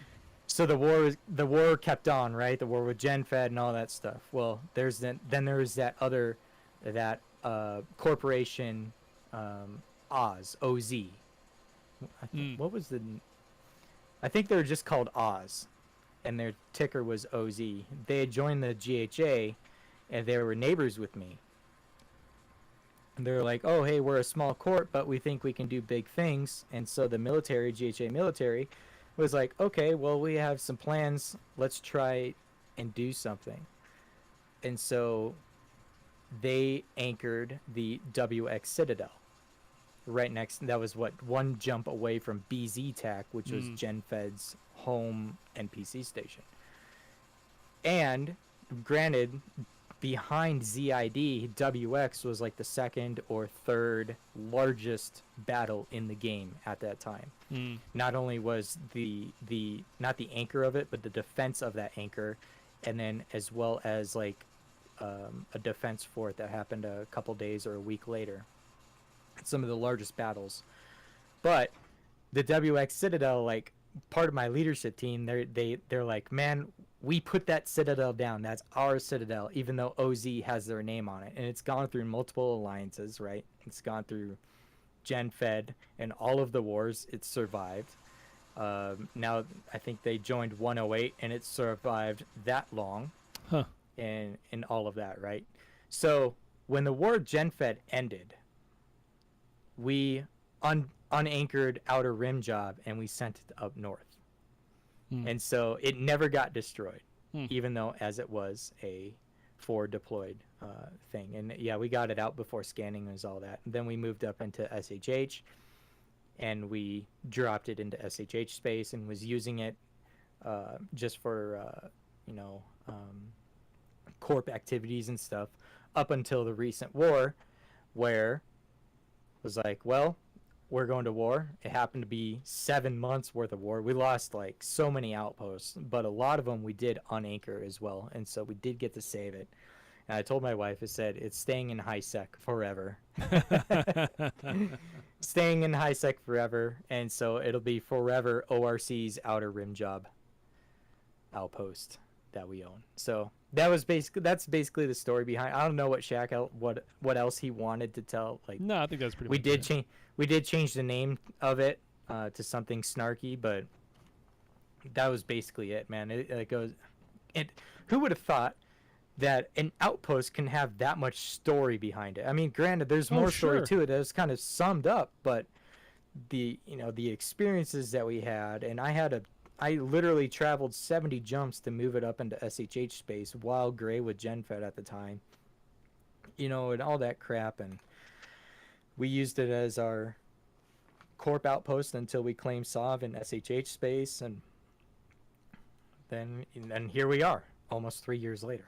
It's one of the great things about the game itself. There are so many stories like that one in terms of multiple people being involved with it, remembering that day when they did one of those things. One of the greatest advertisements for any game ever was the EVE Online one. We've talked about it on this show too. With I was there, in that battle. I was there, and there's so many of those kinds of stories throughout EVE Echo's short history, coming up on 3 years now. So, yeah, no, it's great to hear about those. I imagine there's thousands of others. Man, I brought up ZID. I was there at ZID. A lot of definitely new players, but a lot of players missed out on ZID in the Southern Coalition War. But that was the largest battle to date. 1,500, 1,600 people in local. There was fleets trapped. There were fleets trapped outside. They could not get into the system because the local was full. The battle pods. Yeah, Void brought their battle pod doctrine at the time. Oh, man. It was so great watching that battle. And then GenFed ended up losing that battle, and ZID anchored successfully because what it was an anchor defense. And so ZID anchored successfully, and then GHA was using that as forward operations for a while up until ZID went down, and GHA unfolded ultimately and ended up getting scattered all around New Eden because I think everybody joined other alliances except for Void at the time, and Void was GHA's closest ally. And I remember thinking, like, how come nobody went to Void then? But yeah, I don't know. Yeah. What's this?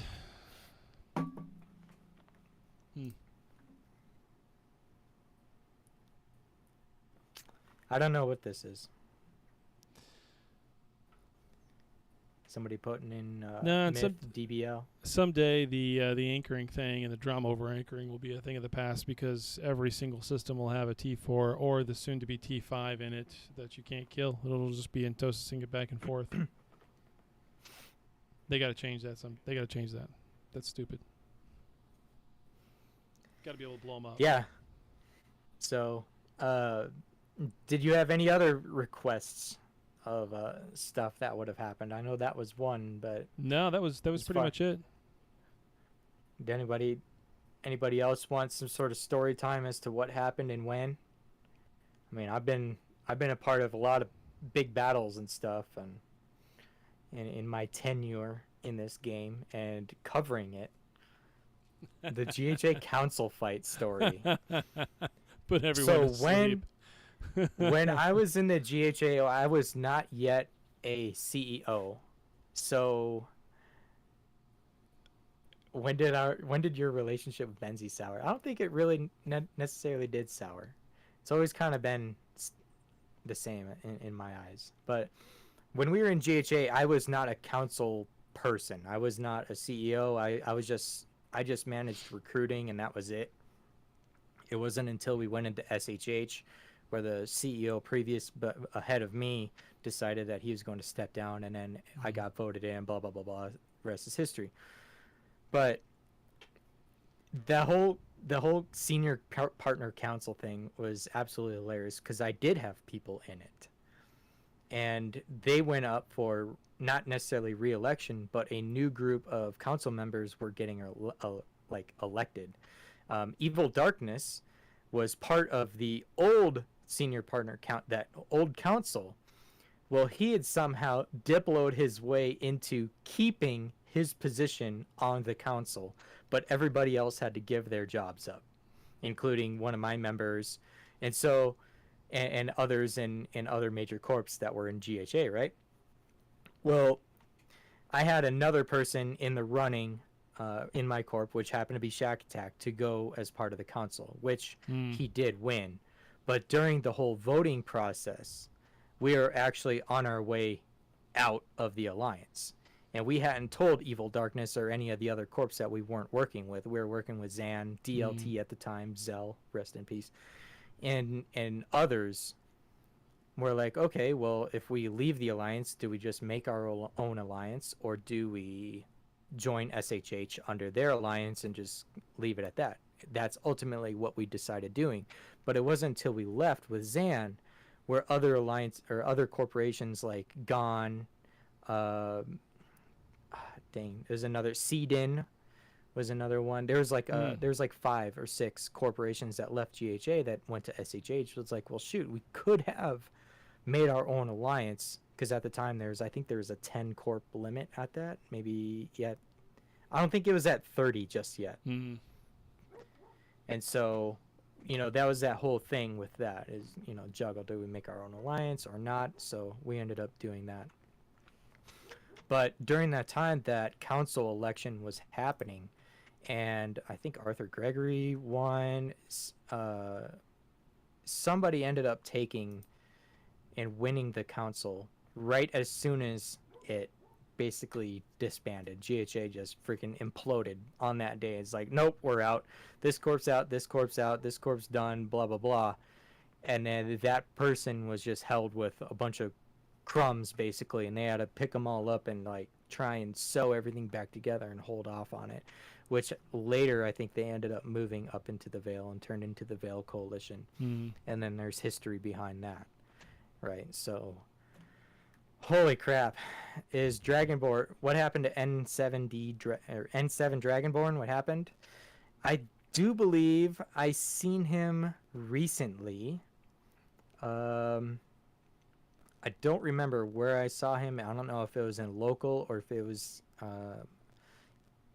in on a Discord, but I was reminiscing about the dragon loot shop that he held and how many complaints that he had with that.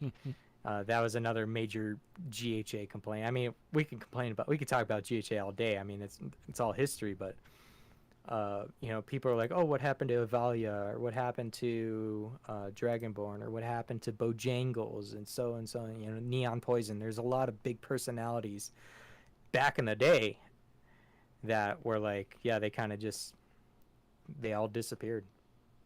I don't think any of the major personalities play anymore, aside from the people in my corp and Zan. Some of in the corporations that are around nowadays, they still hold on to that history, but a lot of it did die. Sure looks like you might have been in oh no, that's not direct messages. Looked like he was in the studio audience there, but no, that was something else I was looking at. Sorry, this Dragonborn guy you're talking about. I don't know who that is. Yeah, well, anybody that was in GHA knew of him. Yeah. Yes. No clue. The Bojangles Secret Channel controversy. Oh man, that dude was a character. Yeah, I mean, at the time, the largest theft in history, he was technically involved in, because he shared his account info to the persons that were involved with the theft, and they spent 4 months moving stuff out of NPC stations over to Pantheon, and to now TSC, and Secret Channel controversy. Yeah, they had a lot of sketchy shit that was going on. And Slippy's probably just typing one of the sketchiest things. They got their Slippy, the selfless metal. What's the history on the selfless metal, Taylor? Do you know it? Isn't that Honk getting that by working to expose some people doing some shit? Pretty sure that's where that came from. The GHA, that one right there, the GHA was duping Tritanium, their industry. So the Odin industry wing was duping Tritanium because they found like some sort of way to stack it in a way it would have this weird integer, and it would just mess up the game, and decide it wanted to duplicate stacks, and so they were duplicating minerals. or specifically Tritanium. Well, Honk had exposed this. They brought it to the devs. I remember talking to Chris Wolf about it. Chris Wolf is actually the one that told me this is before they even got the medal. And yeah, so they reported that, and they ended up fixing that and all that. I don't know what happened with all that minerals that got duped, but I do know that that's why Honk, the original Honk, the only Honk, has that medal. And I say the only Honk because there's a certain somebody out there that claims that they are the original Goose-themed alliance when they're nothing but fakes or wannabes. But the only Honk corporation in New Eden has the selfless medal, and there it is. He posted it in on-air chat, and that's how they got it. Was they exposed that exploit, amongst other things. I mean, Airbus has been doing numerous things on botting. They probably have another bunch of medals coming for all the stuff that they get, you know, for the stuff that they've exposed as far as game mechanics and botting and all that type of stuff. So, yeah, the selfless medal. Damon, I had to sit on that story for 6 months. Yeah, it's crazy. Hold on a second. I'll be right back. I'll be right back. Yeah, it was weird. It was weird how that Tritanium stack worked, but as it was described to me, that's how it was. Yeah, the game didn't like it, so it would dupe it.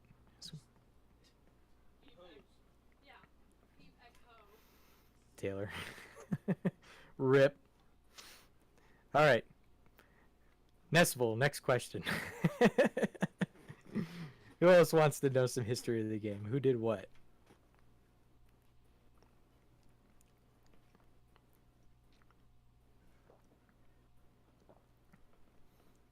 The Loss of Plex and Golden Horde by Bojangles work email. Yeah, there's a lot of stuff that was involved in that theft. It was upwards of like 60 billion in ISK and another 60 or 70 in assets, which was a lot at that time. Yep, which was a lot at that time.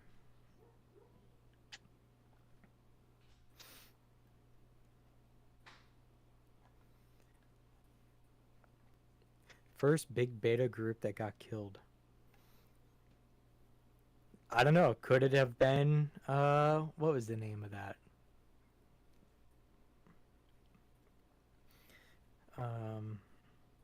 Dead's Reputation. No, before Trimark. Before the Aquarius Coalition, there was Force, something Force.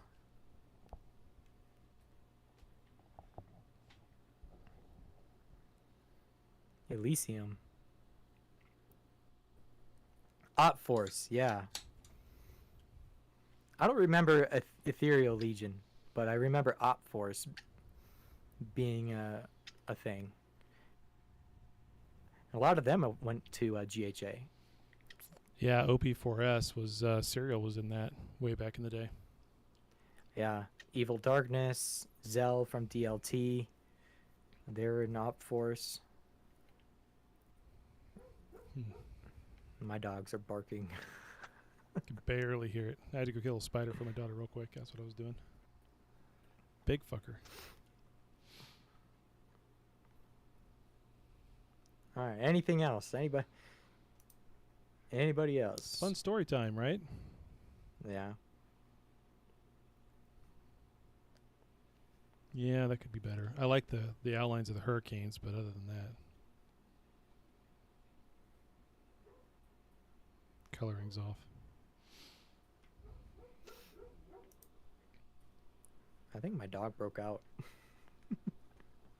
Mine almost did today. It's kind of funny. And there goes Rambo. I'll be right back. Okay.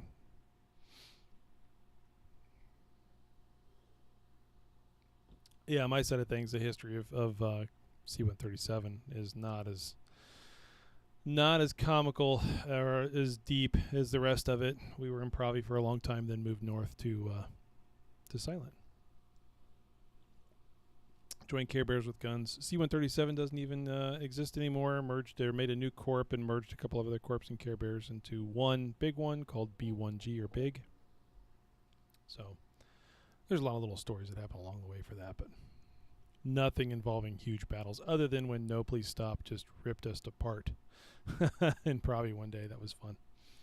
So lost to Citadel. Yeeted everything at them and just were too stupid to know any better. Was not the FC that day. I can at least attest to that. What'd you do? I was just talking about dying to a No Please Stop fleet in Pravi one time. Man, I remember when they used the Hell Campus into Cache. Mm-hmm. Because they had a bounty on us or something. And I remember a person by the name of Argel Zerny or something like that. He would always have like the most blingy lost mills back in the day. When you killed him, it was like multi-billion something. Like, holy crap, I've never seen something that expensive. And he was losing that stuff all the time back in the day. Yeah. Nowadays, it's like, a 223 billion Sciency, meh. Yeah, 15 billion Nestor, 23 billion APOC Striker, 898 billion Wyvern. That was the kill mill total on the Fallen Nation server when I killed it to a gate gun. I wanted to see how long it would last to a gate gun.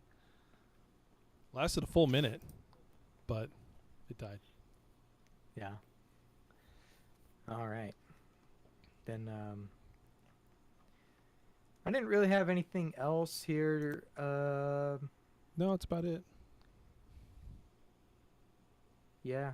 I mean, you were just asked about that, but if any time, if people will leave us voicemails or DM us during the week or anything, if they wanted us to have stuff to talk about, we could always bring stuff up.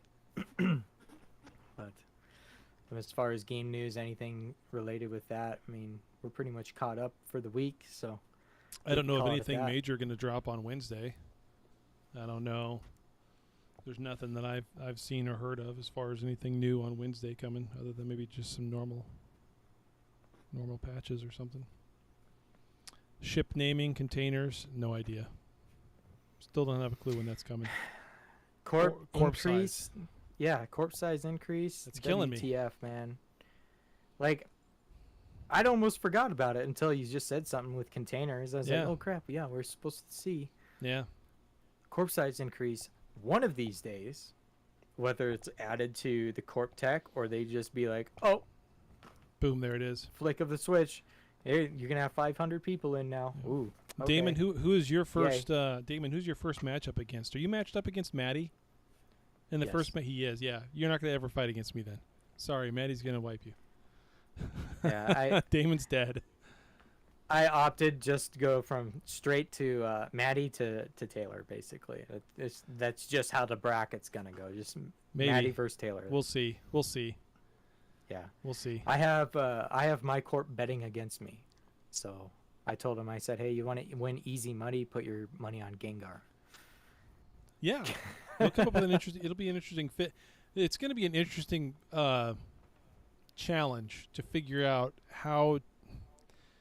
Like, one super is not going to kill the other super, So it just isn't. Unless they totally fuck up, there's no way I'm going to kill another super with a super. It's just not the way it is. The tanking's too much for the even though the massive DPS you can put out. So it is going to be about damage total within a time. Yeah, yes, you can. I know, JD, but it's kind of like, yeah, exactly. But I don't have all freaking day, right? We're not going to have these matches last for an hour and a half or 30 minutes or 40 minutes each. We got to go through all of them in one day. So there's going to be a time thing. But, yeah, we'll see how it goes. We'll see how it plays out. I'm going to have MJD coach me.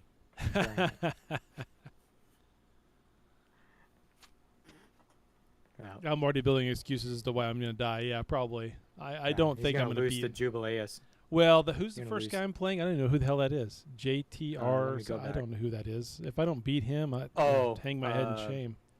The Brazilian content creator. What's his name?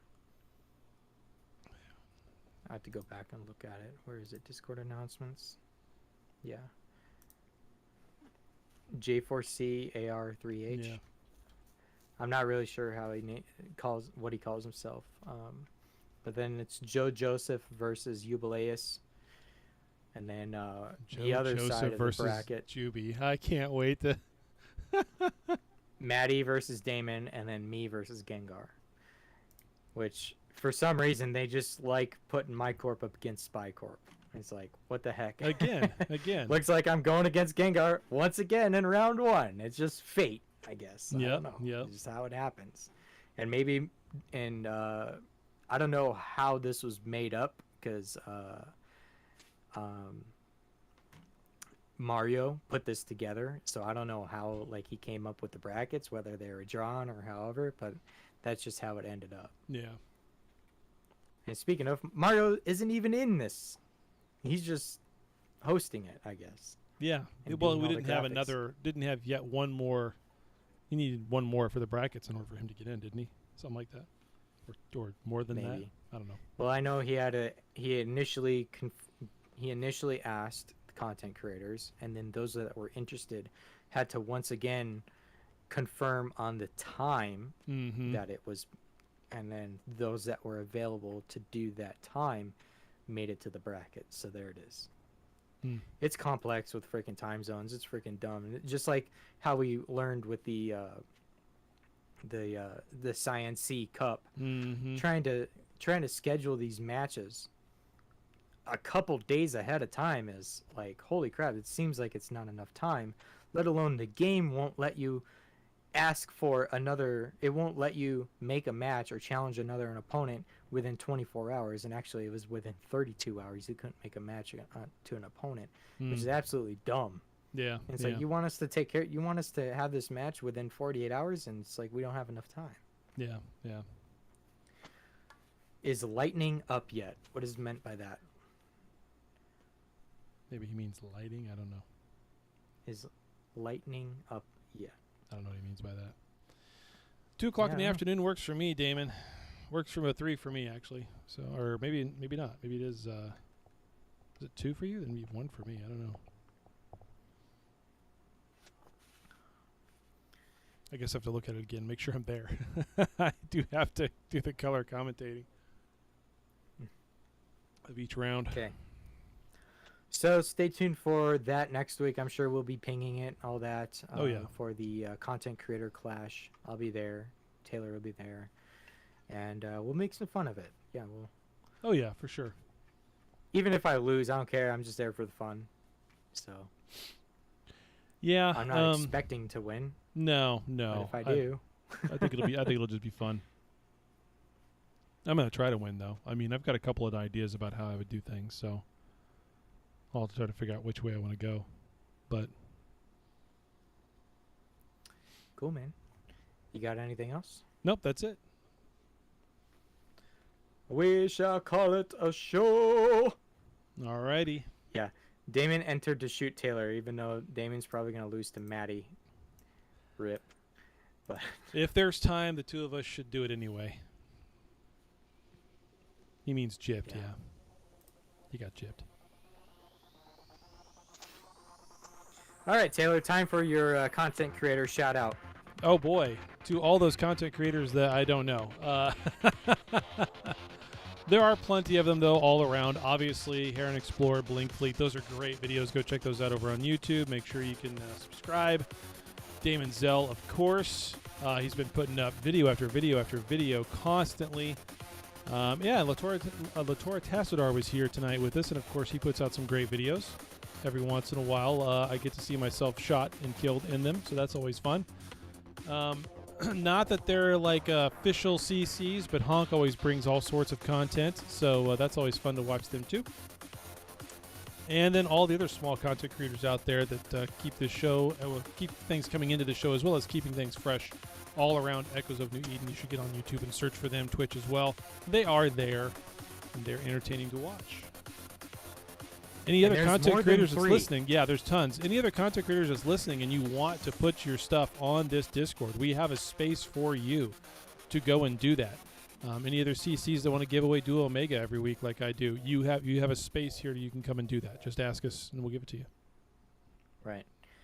Yeah, we have all that. I saw a screenshot the other day. Oh, I only follow 2 or 3 content creators. Nobody else makes content. I'm like, what? Yeah, I saw that. I'm like, what Like, the hell? Do you, I don't know. There's more. There's plenty. There's like 15 content creators out there. Oh, yeah. Making content. Main ones that put up stuff every week. You bet. Yeah, for sure. Yep. And then there's ones that just bash it. But we Right. don't talk about those ones, do we? No. Alrighty, everybody. Thank you for joining this week's episode of Echoes of New Eden, and I shall see you next week, as well as Taylor. He will bless us with his presence next week as well. Well, it's gonna be a big weekend. I'll have 3 shows to do next weekend. The morning one, the Holy afternoon smokes. clash, and then this one that night. Oh, to yes. follow up. So yeah, we'll have 3. I'll have 3 to do next week, so it'll be fun. We got a busy week Yep. next week. So until then, everybody fly safe, and we will see you next week. 07. See you guys. Countdown.